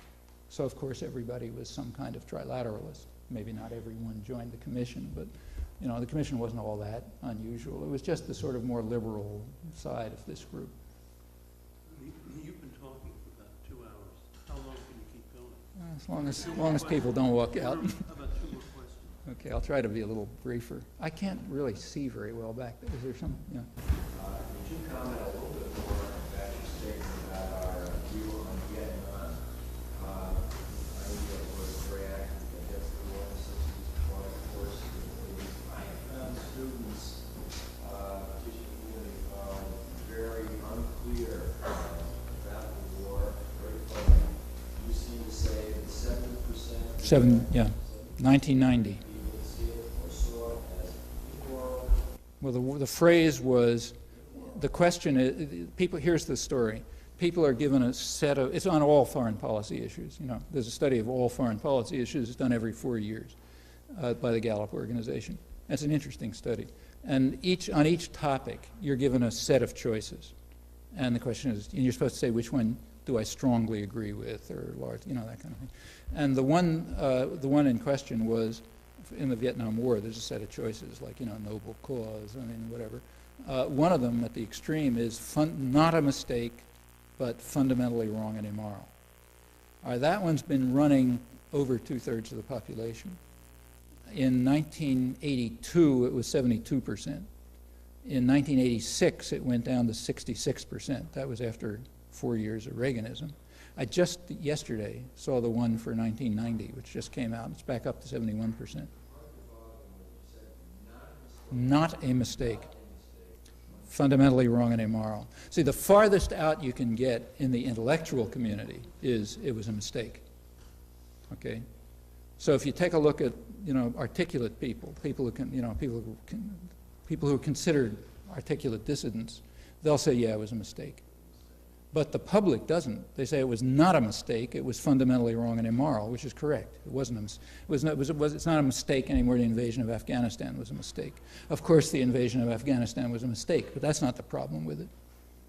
The problem with it is it was fundamentally wrong and immoral. We can see that about Afghanistan, and most of the population here can see it about Vietnam, which is very interesting because they never heard it. They can just think it individually. I'm sure that if you asked people, does anybody else think that, or just you, they'd say, I'm the only person in the world who thinks it. And it happens to be 71% of the population. You were saying He can't, well, no, he couldn't, because he would be cut off from his business supporters. He's, after all, a representative of the business community. They don't want people to think that.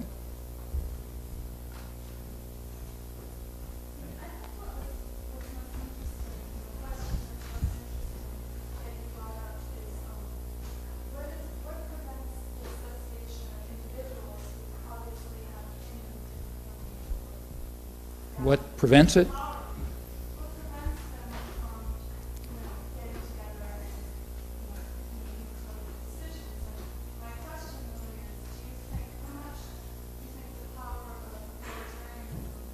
Of authoritarianism?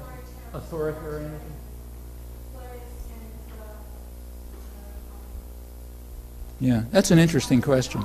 Yeah.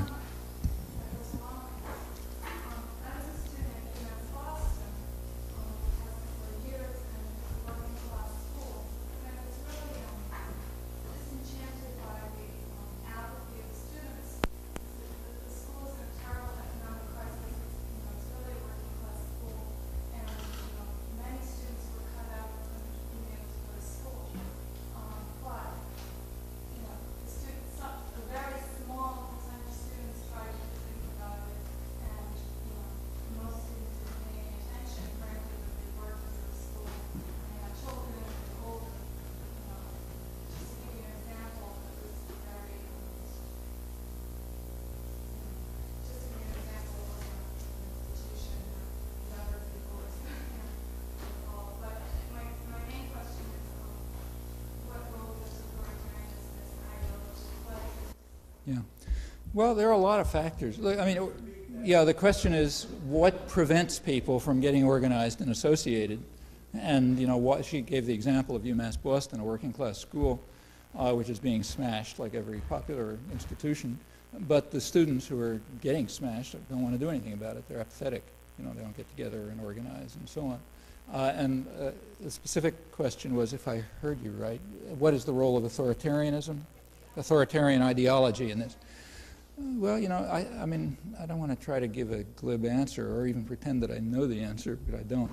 But if you look at American history, I mean, you know, organizing is not easy. It is by no means easy. I mean, the organization of unions, which is one of the main kinds of organizing, was a bitter, brutal struggle. Hundreds of, the United States happens to have an unusually violent labor history. I think hundreds, probably thousands of American workers were simply murdered during a period when almost nobody was killed in Europe. I mean, it wasn't until 1935 with the Wagner Act that American workers finally got the rights that had been granted in Europe in the late 19th century. You know, that's why the Homestead affair is so interesting. I don't want to call it a strike, which everybody calls it, because it wasn't. It was a lockout. But the Homestead lockout 100 years ago, which destroyed the American Steelworkers Union, very important event. Nobody, you know, it ought to be, everybody ought to know about it. It's one of the most important events in American history. We just had the 100th anniversary, and it was a very, you know, they called in the National Guard to destroy the Union, and they killed a lot of people, and that was the end of it. There was nothing else in Homestead until 1935. During that period, there was plenty of brutal repression. In 1919, under Woodrow Wilson, that has nothing to do with liberals and conservatives, incidentally. Wilson was supposed to be progressive. That was probably the most violent period in labor history.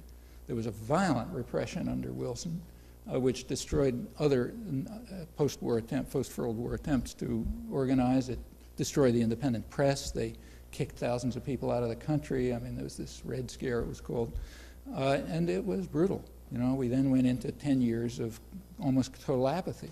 In the 1930s, people got started organizing again. It was again brutal.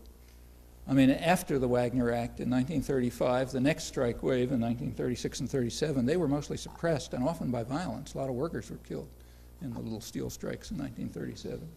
And that's the way it goes. And, you know, killing is just the superficial, you know, that's like the icing on the cake. I mean, there's plenty of repression short of killing. And it's tough. You know, people lose their jobs, they get blacklisted, they get, if you try it in a university, you know, you'll get, they may not officially blacklist you, but you get into trouble, you know. There's all kind of ways of getting rid of people who are troublemakers from kindergarten on up, you know.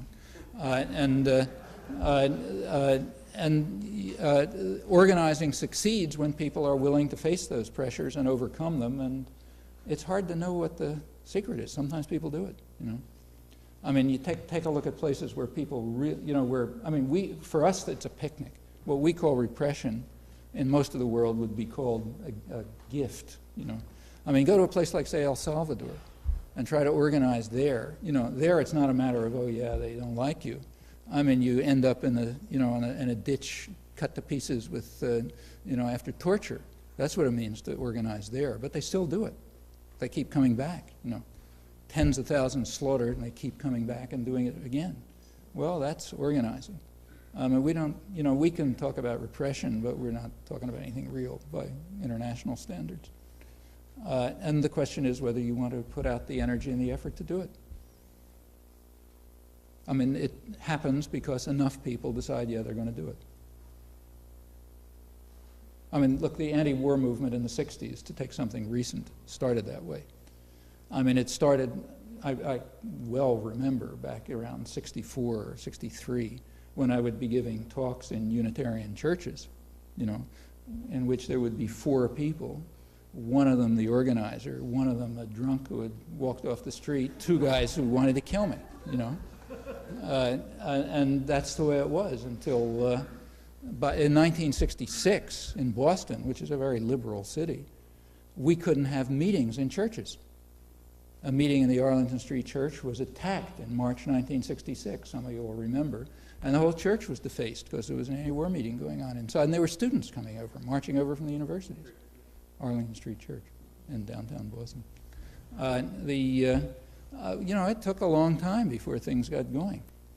And, that's not real repression. I mean, I don't want to suggest that that's repression, not by the standards of what the U.S. does in our client states, or not even by the standards of what working class organizers have ever faced. Question is whether one wants to, the first thing you got to do is overcome the mental apathy. The belief that there's nothing else except what they tell you there is. If you believe there's nothing else except the world depicted in television comedies, okay, then they've won. If you understand, look, that's not the world, then comes the next question, am I going to try to do something about it? If enough people do, things change. How about To be the devil's advocate, you've done a lot of the business bashing, right? It seems to me that there are some business organizations out there that are really good. The computer business is what I know about. I think Apple Computer, Lotus, Cambridge, producing real value to their customers. Oh, yeah. They treat their workers very well. They're really not abusing anybody. Well, I don't agree with that. They don't have unions. See, I don't agree. See, but now we're getting to it. And Yeah. as far as they're, Yeah. maybe they're secretly influencing government No, they're not. in some bad way, but I doubt it. I agree with everything except the bottom line. Let's take a really harsh institution that we don't argue about, slavery. Okay, nobody thinks slavery was good, I presume. Nevertheless, everything that you just said could be said about slavery. If you took a look at the plantation economy, there were masters who were very decent people. They treated the slaves very nicely. In fact, they were treated better than free workers, much better. They were allowed to live their family lives, they didn't beat them up or anything. But it didn't matter. It was slavery. And maybe some of them, gave money to the church and did all kind of decent things. Probably they did, nice people. But the trouble was the institution. The institution was wrong. It doesn't matter whether you do it nicely or not nicely. People, the idea that a person should be owned is just an intolerable infringement on human rights, whether the person who owns them is nice to them or not. And, in the 19th century, it was widely recognized that the same is true if people are rented. It's an intolerable infringement on people's rights, even if the guy who rents you is nice to you. The question is whether decisions over investment, production, distribution, what happens on the shop floor, conditions of work, all that kind of stuff, whether those decisions should be out of public control. You go back to the 19th century when there was a live, popular, libertarian working class movement, and you will read in the Knights of Labor statement publications that wage slavery is not a lot different from slavery. In fact, if you bother to go back to the origins of democratic thought, you really read the classics of when people claim to be, classical liberals and so on. But you go back and read the stuff, like, say, Wilhelm von Humboldt, who was the inspiration of John Stuart Mill. He says the leading principle of his, the great classical liberal, the origin of the whole business. The leading principle of his thought is that human beings are born to, he said, to inquire and create, and to create under their own initiative. If any work that a person does under outside pressure is inhuman. If a person creates something beautiful under outside orders, we may admire what he does, but we will despise what he is. Well, that's classical liberal thought. They don't tell you that in the Chicago school. But that's classical any more than they tell you what Adam Smith really said, which is very different from what's claimed. But that's classical liberal thought, and it's because it was driven by concepts of human rights and human dignities which are seriously infringed by the structure of business operations, even if the guys who run it are nice guys. You can't be a nice guy in certain positions because the institution is not nice. Now, I'm not, I'm not saying let's go out and blow up Lotus, sure. Not at all. Yes, among the best ones around. But that doesn't lead us to I think it should not lead us to overlook what's fundamentally wrong with that authoritarian structure. Actually, I agree with that 50% of the population who thinks that that slogan ought to be in the Constitution. Can you speak briefly about the proliferation of these right-wing speakers on the talk show? The right-wing talk shows? Yeah, like Yeah. for instance, I guess everyone here knows Rush Limbaugh. Yeah. That's an interesting phenomenon. I don't know exactly how it worked, but back in the 60s, there was a much broader range of talk show discussions. I just know from personal experience. I was on them all the time. And over the years, it's been gradually shifting, not just to the right, but to the freaky right, you know. I mean, a tremendous amount of the talk show stuff is what's called libertarian. It has nothing to do with libertarianism, but it's, you know, real extreme right. I mean, of the kind that you don't even find in other industrial societies. And they have a very dominant role. I mean, I didn't do an experiment, but I know just turning them on at random, you hear this stuff all the time. Whether that was a decision or just sort of a natural drift or something, I really don't know. Might be worth looking at. How does this, how does the content of these speakers, how does that affect your digestive system? I listen to them a lot, actually. I think they're kind of interesting, yeah. When I'm driving, I usually try to tune into these programs, and they're often kind of interesting. I mean, I think you're getting a very skewed part of the population. I mean, it's not a random sample of the population that sits there calling into talk shows. But whatever sector it is, you know, they reflect some interesting things now and then. Maybe we should stop and continue this out Okay. in the anteroom. There's refreshments and good times. Thank you very much.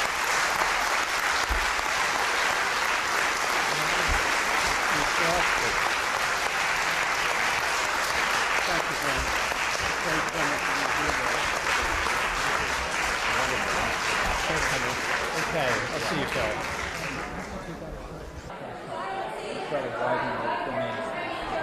I mean, take just the last couple of years. And take say women's rights. It's very different than it was 30 years Yes, ago. it is. Well, that's in our lifetime.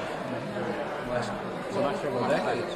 And it's still a long way. And a long way to go. But, you know, at least you see problems which people didn't see 30 years ago. I'm looking for some sign of hope. Well, I think there's a sign of hope. Things are better than they were 30 years ago. I have toyed with the idea of a constitutional amendment to require equal representation of both sectors in the Senate. Well, you see, I think after the HIP thing, we're probably coming closer to that, but we're going to come closer to it this time, and it's because of popular activism. Well, this has happened throughout society now. If you see people accepted into medical or dental school, it's almost 50% now. Well, When I went- MIT where I teach, there was no women when I got there. Now it's about a third, and it's going to keep going up. So there's been a great progress. I hear a lot of talk here about large institutions of culture and how it sounds to me like what you're interested or what you would value for yourself is for people to put changes in altering or changing large institutions. And while I'm not against that, I don't hear much from you about people just voting out of mainstream institutions and creating their own small, but more personally humane or whatever. That's a way of thinking. Sort of not going to MIT, maybe, for example, and creating their own school or whatever. Finding that MIT, I know somebody, a person who I'm a therapist. He says the only two positive experiences at MIT were the acceptance and the graduation. Everything was better. And I don't think he necessarily is the only experience of MIT. But what I'm saying is, people can see you're in favor of people creating. In fact, the way you change institutions often is by creating alternatives. Yeah, because I don't hear much about it. Because my energy for the large things is just I don't have the energy for that. I used to be involved in. I think my little thing is very different. It's not what the society values. Elephants and mosquitoes. The elephant doesn't feel like one mosquito, it doesn't feel like two mosquitoes.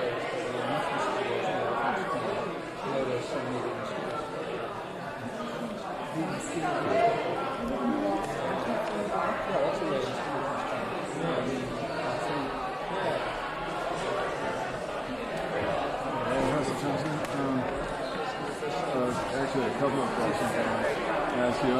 I'm one of those UMass students, or was, and I had a wonderful professor by the name of Paul Atwood, until recently was part of the dismantling of urban public education in Boston.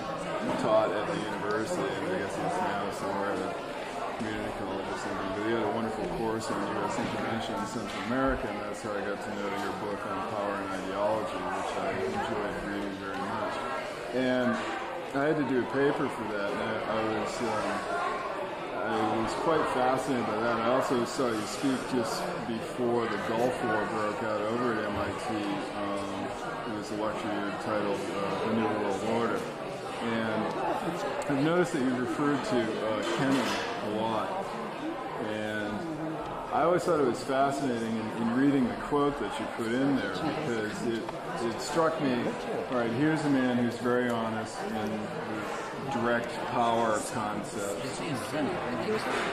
I'm sorry. It's internal. If you read what he says publicly, it's very different. In fact, one of the fascinating things about Kennan is to compare the internal record, which is now declassified, with his memoirs, in which he gave his own story. Well, the thing that I noticed about that, after you put in the quote there, which I actually paraphrased for the paper because I thought it was quite good, was that the government at the time, and I would assume it's probably not much different today, considered him to be a dove. He was kicked out. And he was kicked out. Okay. Now, what is it that they're looking for in people like that to sound naive? You want to know what they want? If this guy's talking honestly about direct power concepts of dealing in the world, yet they thought this guy was soft and they kicked him out. Kennan was replaced by Paul Nitze as the head of the policy planning staff. Paul Nitze's first major production was the most important post-war document, NSC 68. If you don't want to read the whole thing, I've got long excerpts from it in a book of mine called Deterring Democracy. And then there you see what they want. I mean, this guy could have come straight out of Hitler Germany. You know, by comparison to him, Kennan was soft. But I guess the thing that I'm curious about is I don't find that Kennan was saying anything that considered soft. You know, maybe I'm being too rational and too sane about. Well, compare it with NSC 68. Okay. And the other. I mean, Kennan was thinking about possibility. He was willing to consider negotiation. He was willing to serve diplomacy. Nitze said, "Look, it's a war to the death, and we got to have repression at home because the only way we can defeat them is war to the death." That puts it a little bit. The other thing I wanted to ask you is I've noticed recently in the news they're doing a lot of focus now on Gulf War veterans and the photochemical illnesses. Now, I worked a lot with the Veterans Center at UMass Boston, and they're pretty much all, they work in cooperation with the Joiner. I also know several of the professors at the Joiner, Paul Camacho and Turnbull and all those guys. But they're all pretty much Vietnam era. And what I've noticed in the media is there seems to be a definite shift now from Vietnam era issues and Vietnam era problems, including things like Agent Orange and all that type of stuff, into historical memory. And everything since the Gulf War, if they're going to do any referencing on veterans and anything like that, they now use the Gulf War veterans, who were supposed to be the dutiful lot that ran over there and, saved the world from Saddam Hussein's aggression. And now you're starting to see some lashing out, or sort of like a slow swelling buildup now of different veterans issues coming from these veterans. Do you think that the media, to quote the title of your book, the necessary illusions that the media uses to manipulate the public, do you think that in cooperation with the government, who I am assuming is influencing the media, or at least the corporate interests that are influencing the media on presenting these necessary illusions, do you think that they're now starting to get scared that their replacement of the Vietnam era situation, which I am also assuming was, they have always looked at as a major burr in their saddle. Do you think that now that they've replaced them with these Gulf War veterans, they're starting to get a little bit worried that the new illusion that they've put into place is starting to backfire on them? Right away. As soon as you had Saddam Hussein sitting there laughing at George Bush, it was getting to be an embarrassment. In fact, they're kind of in trouble with this. They're not talking much. Everybody assumed, including me, that the Desert Storm was going to be a big issue, big Republican issue in this week. They're not talking about it. Because all they have to do is talk about it and go look over there, and see who's cheering on. Right. Do you think this might provide a window of opportunity for the veterans to now bring their concerns and their issues to the forefront? That if the older Vietnam-era veterans can get together with the younger Gulf veterans, that they can bring this out in the mainstream of the media, and the government might actually have to honor benefits for these people and do something about admitting to some of this? If you want to see how hard it's going to be, take a look at our Senator Tom Kerry, who was always an opportunist. Right, he's the one that threw the medals, or supposedly threw the medals over the fence. He figured in 1970 that's going to be a good way to get himself to be president, which he wanted to be somewhere later. And then he was a big anti-war activist. Just 2 days ago, he was berating Henry Kissinger because Kissinger didn't bomb Laos. Did you catch that? Yeah, I didn't. There was this. He's running this. Now he figures the big thing is to get on the MIA bandwagon. He had Kissinger testifying before his committee. It's his committee. He's on the committee, and he was badgering Kissinger about the fact that he hadn't been a Russian from a peace treaty about getting our men back from Laos, and why hadn't he threatened to bomb it? And Kissinger turned back and rightly said, guys like you who are making it harder for us. And the idea that Kerry would take that position tells you what the weather engine on the up against. He was sort of like the weather vane spinning around. He wasn't. Well, it didn't look to me like joking. It was looking up in the floor. And the last quick question I have for you, I'm planning a trip to Asia next year, and I'm hoping to go to Tibet, which has been a lousy situation, understated, for the last 30 years. Well, that's what I'm going to try and do. And what I was wondering, have you, and you're obviously more attuned to a lot of sources that I'm not, have you heard anything? I heard a rumor recently that the Chinese, in trying to get more of the hard currency from the West into their country, are about to open the borders and relax some of the standards, which they tightened up in 88 and 89 due to the riots that they had over there. And are they going to allow more Western people in? And do you think they're actually going to do anything, or at least pay some more lip service towards the presentations that the Dalai Lama had made about turning the place into a world environmental park and peace sanctuary? They want to hold on to Tibet, and they've worked very hard to crush any resistance there. I don't know if they're letting Westerners in now. Is it strictly for mineral resources that they're doing? We're not going to give up Arizona. Actually, if you go back to the history of this, kind of interesting. In the 1930s, Chiang Kai-shek, our guy, was running China, and the outer provinces were not part of China. I'm very loosely connected with China. Tibet and Mongolia and Manchuria were really outer provinces. The West insisted that China take control of them because it was assumed that would benefit Western investment. It was our guy running it, so we could go in there business and milk the mineral resources. And the people like Owen Lattimore were very bitterly denouncing that back in the 30s, saying these countries that have their own freedom. Because it's actually been in the Dalai Lama's writing that nowhere in Tibetan history, nor even in Han Chinese history, is it written that Tibet, what's now known as the Tibetan Autonomous Region, was ever part of China. These things are all mysticism. I mean, who owned what 1,000 years ago? All right, but you haven't heard anything in particular that it's... Okay, good. Thank you very much. Professor, can you talk briefly about the reemergence of fascism in Germany? Germany? Yeah, it's scary. I mean, it's not just look, just a couple of days ago, you noticed that Germany expelled the gypsies. That's right. That's shocking. And the gypsies were treated just like the Jews, during the Holocaust. Just like the Jews. About the same proportions killed. And Germany simply threw them out, back to Romania. I mean, every country throws them. But for Germany, there's a particular anger against refugees. When everybody does it, it's true, it's bad. But when Germany does it, I mean, it is so shocking. You can't even, you're speechless. Well, I thought they had a constitutional law now that they had an open borders law that they had to allow anybody that wanted to come in. But Germany's a very racist country.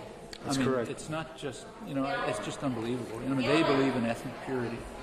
Actually, a lot of Europe does. We're much different than Europe in that respect. It's one of the good things about the United States. Japan.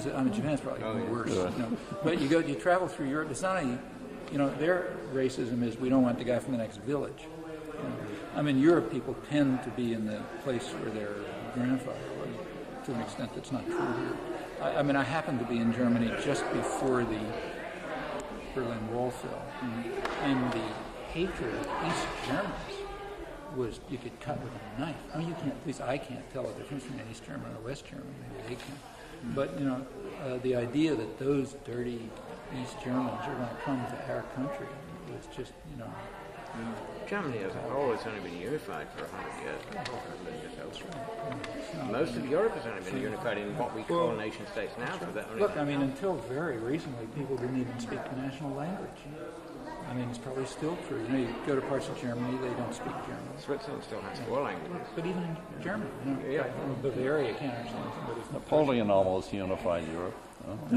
Well, it's actually it's funny. It's interesting that Europe is, as it's moving towards unification, it's also moving towards devolution. So now you have dozens of little groups. We might find a Europe of 35 countries instead of 8 or 10 or 11. Scotland, Ireland, Provence, Bretagne, Basque. Catalonia is much more independent. The Basques are one of those. Can't even remember them all.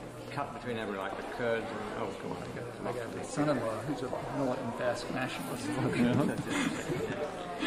Well, it's funny that you should mention that question. I work in a retail store in Boston, and right now, because the Deutschmark is so strong, there are a lot of German tourists coming into Boston.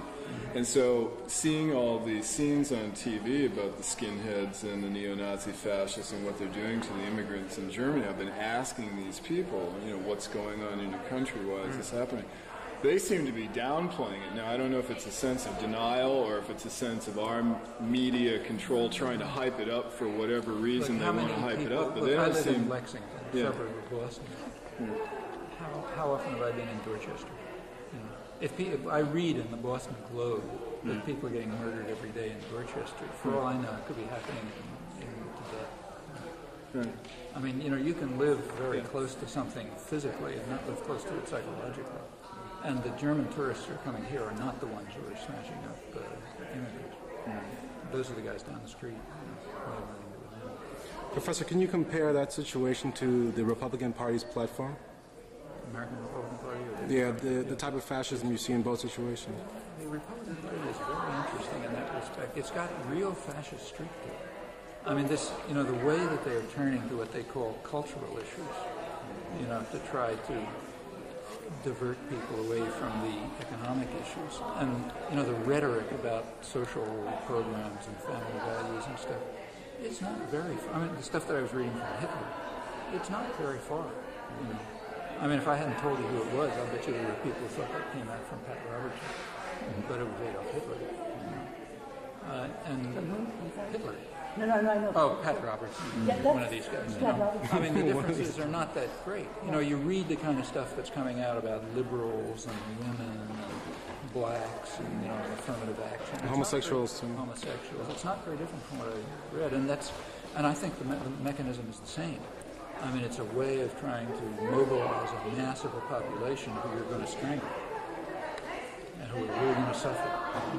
and you want to mobilize them around something. You make them feel that their families are under attack, Yes. or their homes are under attack, or their job is under attack, or something they love is under attack by somebody, doesn't matter who it is.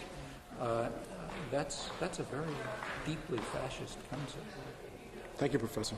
Yeah. Do you Well, hope for Haiti at all? Haiti? I wish I did. But, I mean, the U.S. has, the U.S. has 200 years of history in Haiti. We have always been against Haitian independence. Nothing new. I mean, the U.S. sent troops to Haiti to try to put down the slavery vote. Yeah, it's, in 1793 or something like that. It's 200 years we've never changed. We were the last country to recognize them. We wouldn't recognize them until the Civil War. We invaded in 1915, a vicious invasion. We ran it for 20 years, supported Duvalier after that. The minute Duvalier went out, we started trying to reinstitute it. I mean, the U.S. has been trying to undercut Aristide in every possible way. Unless something happens in the United States. Actually, it's interesting these guys understand it. The New York Times had an article. Remember, in February 4th, Washington essentially canceled the embargo. Yes. Said, yes. 3 days later, the Times had a front-page article by their Haitian correspondent, Howard French, and he said something like this. He said, as long as there's no opposition to Washington's policies, they're just going to continue this. Well, it happened that the day that article came out, I was in New York, the whole city was shut down by a march, except the people were all black. That doesn't count as opposition. That's right. Okay. In fact, I looked in the press. There's almost nothing about it. I haven't been in Alaska, but I read it in the Alaska press. But in Boston and Miami, the cities were pretty much shut down. The only reason I knew it was I was trying to get to the airport and couldn't get in. But that's not. But the point is that unless there's opposition from people who have clout, not just New York blacks, then they'll go on doing exactly what they're doing, just like the New York Times told you. So that's the answer. Yep, but you did involve yourself in the film with Fidelity. Yeah, but it's got to be more than that. I know. It's got to be real. It's got to be real, dedicated involvement to get policies to change. I mean, the U.S. has pretty much what it wants. It wanted Mark President to be. What coincidence? He lost the election. He got 14% of the vote. Now he's prime minister. Big coincidence. Yeah. Right. Thank you very much.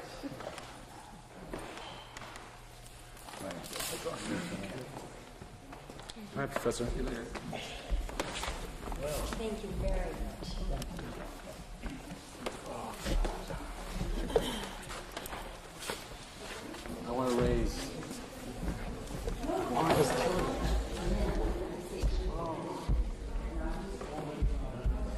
Who are you taking?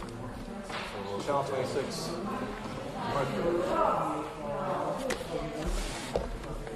Oh, God. You haven't talked to him yet? What about Europe? You gotta get this over with.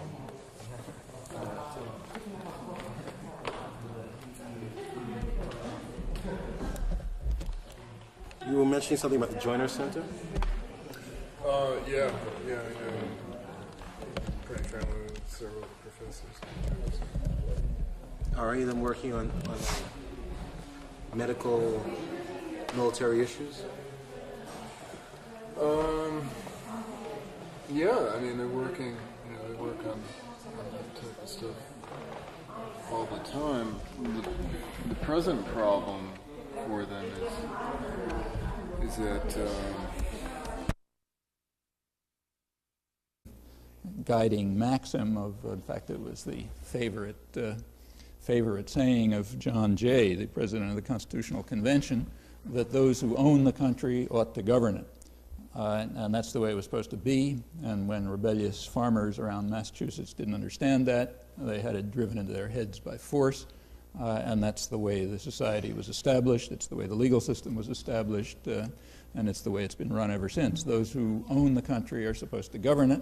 And if they do, and the general public is quiet and passive, it's a democracy in the doctrinally correct sense. The public often gets out of hand. And when the public gets out of hand and tries to enter the arena of public affairs, there's a name for that too. It's called a crisis of democracy, which has to be overcome. That was the title of, if you want to really understand the United States, probably one of the most important books one could read, in my opinion, is a book called The Crisis of Democracy, published in 1975. And when people started reading it, quickly pulled out of circulation, but then it sort of sneaked back in. It was published by the Trilateral Commission. It's their only major publication. The Trilateral Commission is sort of the liberal side of the international ruling class. You know, it's the people around Jimmy Carter. In fact, he came out of there. Clinton too, I think. It's the sort of, the liberal wing of the international elites, business, academic, and so on. Trilateral because it involves Europe, Japan, and the United States. In the early 70s, they were particularly concerned over the crisis that had arisen in the 1960s, namely that large sectors of the population who are usually apathetic and marginal and watching the Super Bowl or something, were becoming involved in public affairs. We're trying to enter the political arena to press their demands and to become organized and so on. Now, in the dictionary sense of the word, that's democracy. But in the PC sense, that's a crisis democracy which has to be overcome. And the scholars and others, American was a professor from Harvard who wrote the statement, they describe how it's necessary to overcome this crisis, to restore the public to apathy and passivity, and as the professor of government at Harvard put it, to go back to the days when Truman was able to run the country with the aid of a few Wall Street lawyers and financiers. That was the good old days before the crisis erupted, and we have to somehow go back to that. And in fact, there's been a major ideological offensive for the past 20 years to try to overcome this crisis and to try to restore the proper state of things. Now, it all makes perfect sense. We can be an inspiration for democracy, and we can be concerned about the crisis of democracy when the public starts getting involved in public affairs. All makes sense as long as you just keep the wording straight and remember that there's a Newspeak version and there's an English version, and you just have to separate them out. It gets a little tricky sometime, but if you think it through, it works fine. Actually, the example that I quoted from the New Republic illustrates this quite dramatically. That statement about the inspiration, for democracy in our time came in an article exulting over the outcome of the February 1990 elections in Nicaragua, which happened to illustrate very clearly exactly how democracy is understood by across the spectrum of educated opinion in the United States. There's a liberal conservative difference, but it falls to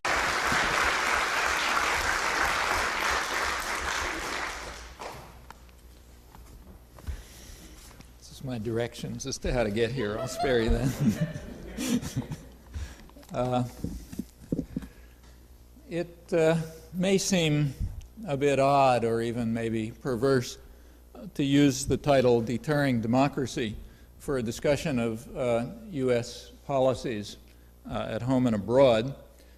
We are, after all, supposed to be basking in pride over having served as an inspiration for the triumph of democracy in our time, quoting an editorial in the New Republic.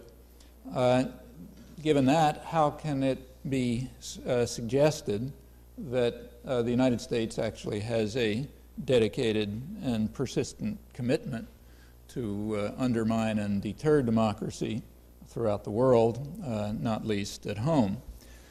Actually, there's no conflict between those two propositions. They're both true.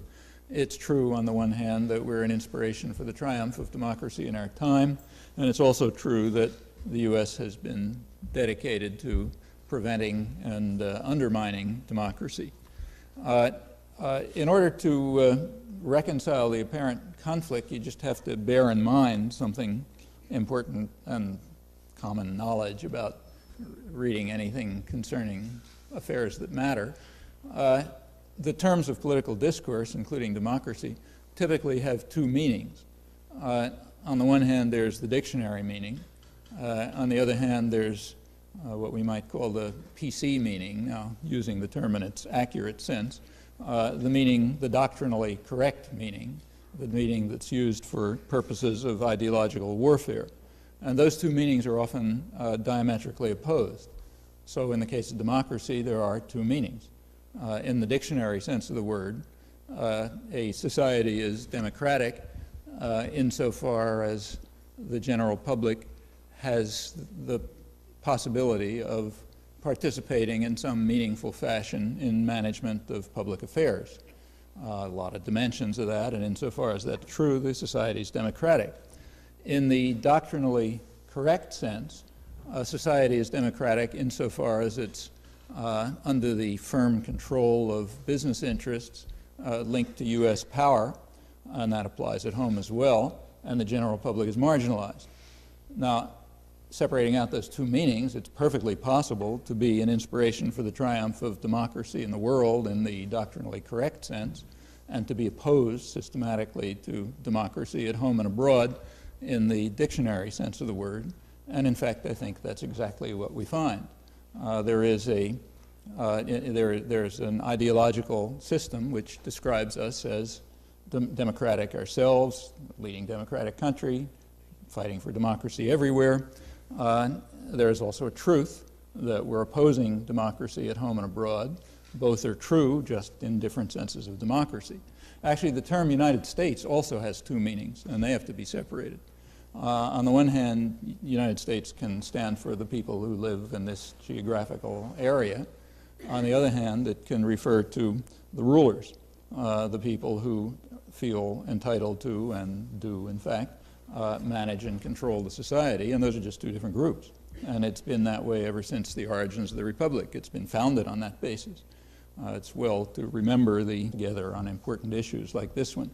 And it's worth having a look at it closely because it does illustrate what is meant by democracy and what the sense in which we try to inspire, we, in this sense, the rulers, try to inspire and create democracy. Actually, it's worth going back a couple of months to November 1989. It's an interesting date because that was the date when the Berlin Wall fell.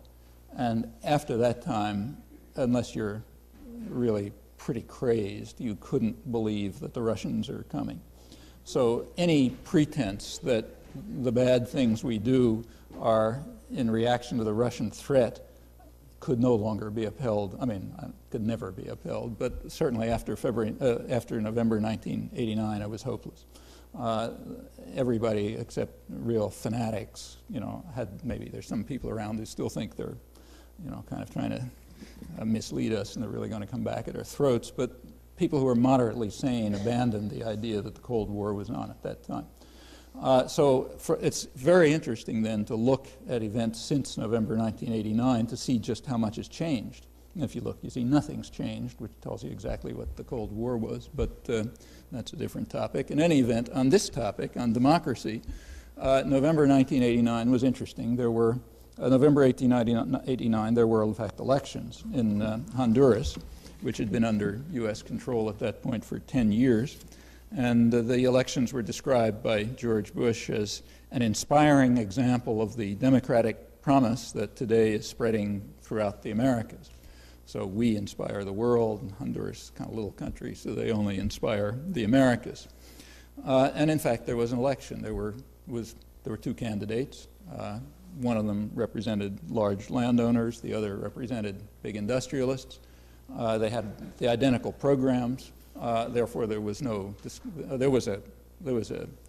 campaign, but it was just insults and entertainment, kind of not unlike one that appeared to the north a few months earlier. The effective rulers of the military and who are under U.S. control, during the period right up to the election, there's a regular low level of human rights abuses, killings and so on and so forth. It's not like El Salvador or Guatemala, it's just kind of low level. And that escalated a bit before the election, so you had union leaders killed and left by the roadside and that sort of thing. Starvation and misery are rampant and increasing. They'd increased considerably during the decade of democracy, as it's called, along with capital flight and huge debt and and so on. It's an extraordinarily poor country, but profits are flowing. There's no real threat to order. The level of state terror is low enough, so you don't have to get too exercised about it. Some torture, some killing, but not massive.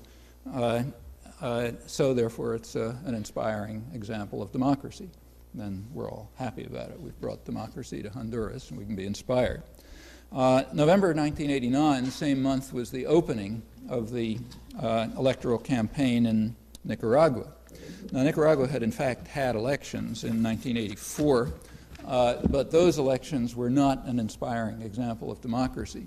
The reason is that they couldn't be controlled, and therefore they don't qualify. It's therefore been necessary to write them out of history, and in fact they are out of history in the United States. You're not allowed to mention them. The press can't mention them. It was necessary to suppress completely the fact that the Latin American Studies Association, the Professional Association of Latin American Scholars, had a the closest analysis of an election on the spot that they'd ever had, and thought it was quite good, and so on. Same was true of hostile observers. It was very widely observed. The Dutch government sent a very hostile official delegation, which reluctantly conceded that the elections were fine. The Irish Parliament had a right-wing delegation which drew the same conclusions. The British Parliament had the same, and so on. All this had to be, none of this can be mentioned in the press, ever could. There never were elections. That's a dogma in PC usage. There were no elections, but they were going to have them in 1990. This time, the U.S. was taking no chances. As the electoral campaign opened in November 1989, Violeta Chamorro, the U.S. candidate, was brought to Washington for photo opportunities, and the White House issued a statement saying that the U.S. embargo, which was strangling the country, would be maintained unless the U.S. candidate won. So Nicaraguans are told, vote for our person or watch your children starve. Next, Congress and the White House jointly continued the support for the terrorist forces that the U.S. was running from Honduras. They called it humanitarian aid, but that was a lie. That had already been determined by the World Court, which determined officially, and again, that's something you can't cite here, that it was not humanitarian aid, it was military aid. The White House Congress decision to continue it and to maintain the level of terror was in violation of the decision of the Central American presidents, the decision of the World Court, the UN, which is irrelevant because the U.S. just vetoed every resolution that came along. And that was the next step. The media continued, as they had in the past, to suppress all of this. I mean, you really have to be an addict to figure it out. It's there, if you look carefully, but nobody would know.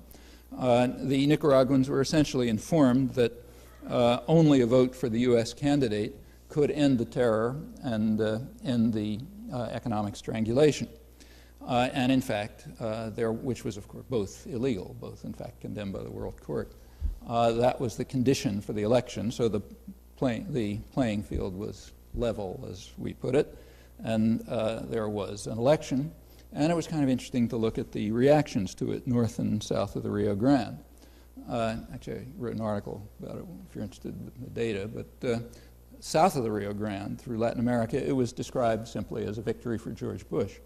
A lot by the right wing, incidentally. The press is mostly right wing because any other press has been murdered or destroyed. And they liked the outcome, but it was simply flatly described as a victory for George Bush, not as an election, which is exactly the way we would have described it if something similar had taken place, say, in Lithuania under a Russian terrorist attack or something. In the United States, on the other hand, it was uniformly described as, the way the New York Times put it in a headline, victory for U.S. fair play. In fact, the big U.S. article, New York Times article was called Americans United in Joy over the victory for U.S. fair play. Actually, that phrase itself is interesting. There are countries where you find things like, united in joy, like maybe Albania, or North Korea. You could imagine Albanians united in joy over something or other, or other countries where a totalitarian culture is enforced. So it was Americans united in joy over victory for U.S. fair play. And it's not that people were unaware of how the victory was achieved. They were pretty frank about it, in fact. So here's Time magazine. Time magazine described, I'm quoting, the means that were employed to bring about what they called the latest in the happy series of democratic surprises as democracy burst forth in Nicaragua. And the method was to wreck the economy and prosecute a long and deadly proxy war until the exhaustive natives overthrow the unwanted government themselves at a cost to us that is minimal, leaving the victim with wrecked bridges, sabotaged power stations, and ruined farms, and thus providing the U.S. candidate with a winning issue, ending the impoverishment of the people of Nicaragua. Okay, that's the way we did it. So it's a victory for U.S. fair play, and Americans are united in joy. Well, that frankness is kind of refreshing. I mean, you might find something similar in Nazi Germany or maybe Stalinist Russia, possibly, I'm not sure. But it tells you exactly what is meant by the Americans united in joy over the victory for democracy. That's what they mean by democracy. Democracy is where you make it very clear by murder and terror and economic strangulation that you vote for us or else, and then if it works, it's democracy. Okay, there we have democracy in the politically correct sense. And in that sense, as you know, I'm not making it up. I'm reading from the mainstream, in fact, even the liberal side of the mainstream. You have an explanation of what democracy amounts to. Actually, some similar story is going on right now, and it's going to be replayed in, what's today, the 24th, in a couple of days in Angola. In a way, it's a repetition of the Nicaragua story, but even uglier. There, the number of people who've been murdered is not 30 or 40,000, but probably 500,000 or so. And the country's been totally devastated. From 1975, the country has been under attack, first by South Africa and by the U.S.-run terrorist forces, UNITA, attacking the country first from Namibia, as long as it was possible to hang on to that, and then switched over to Zaire, another U.S. kind of colony.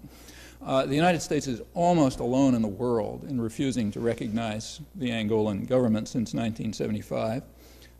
The South African forces continued to attack until, I think it was 1990, they suffered defeat by the Cuban forces that were there to defend the country against South African aggression, which is considered an absolute atrocity in the United States, that there were Cubans there trying to stop South African aggression. After that, South Africa withdrew, and there was an agreement, a so-called peace agreement in May 1991, which called for elections which are supposed to come off in a few days, 29th and 30th of September. Exactly as in Central America,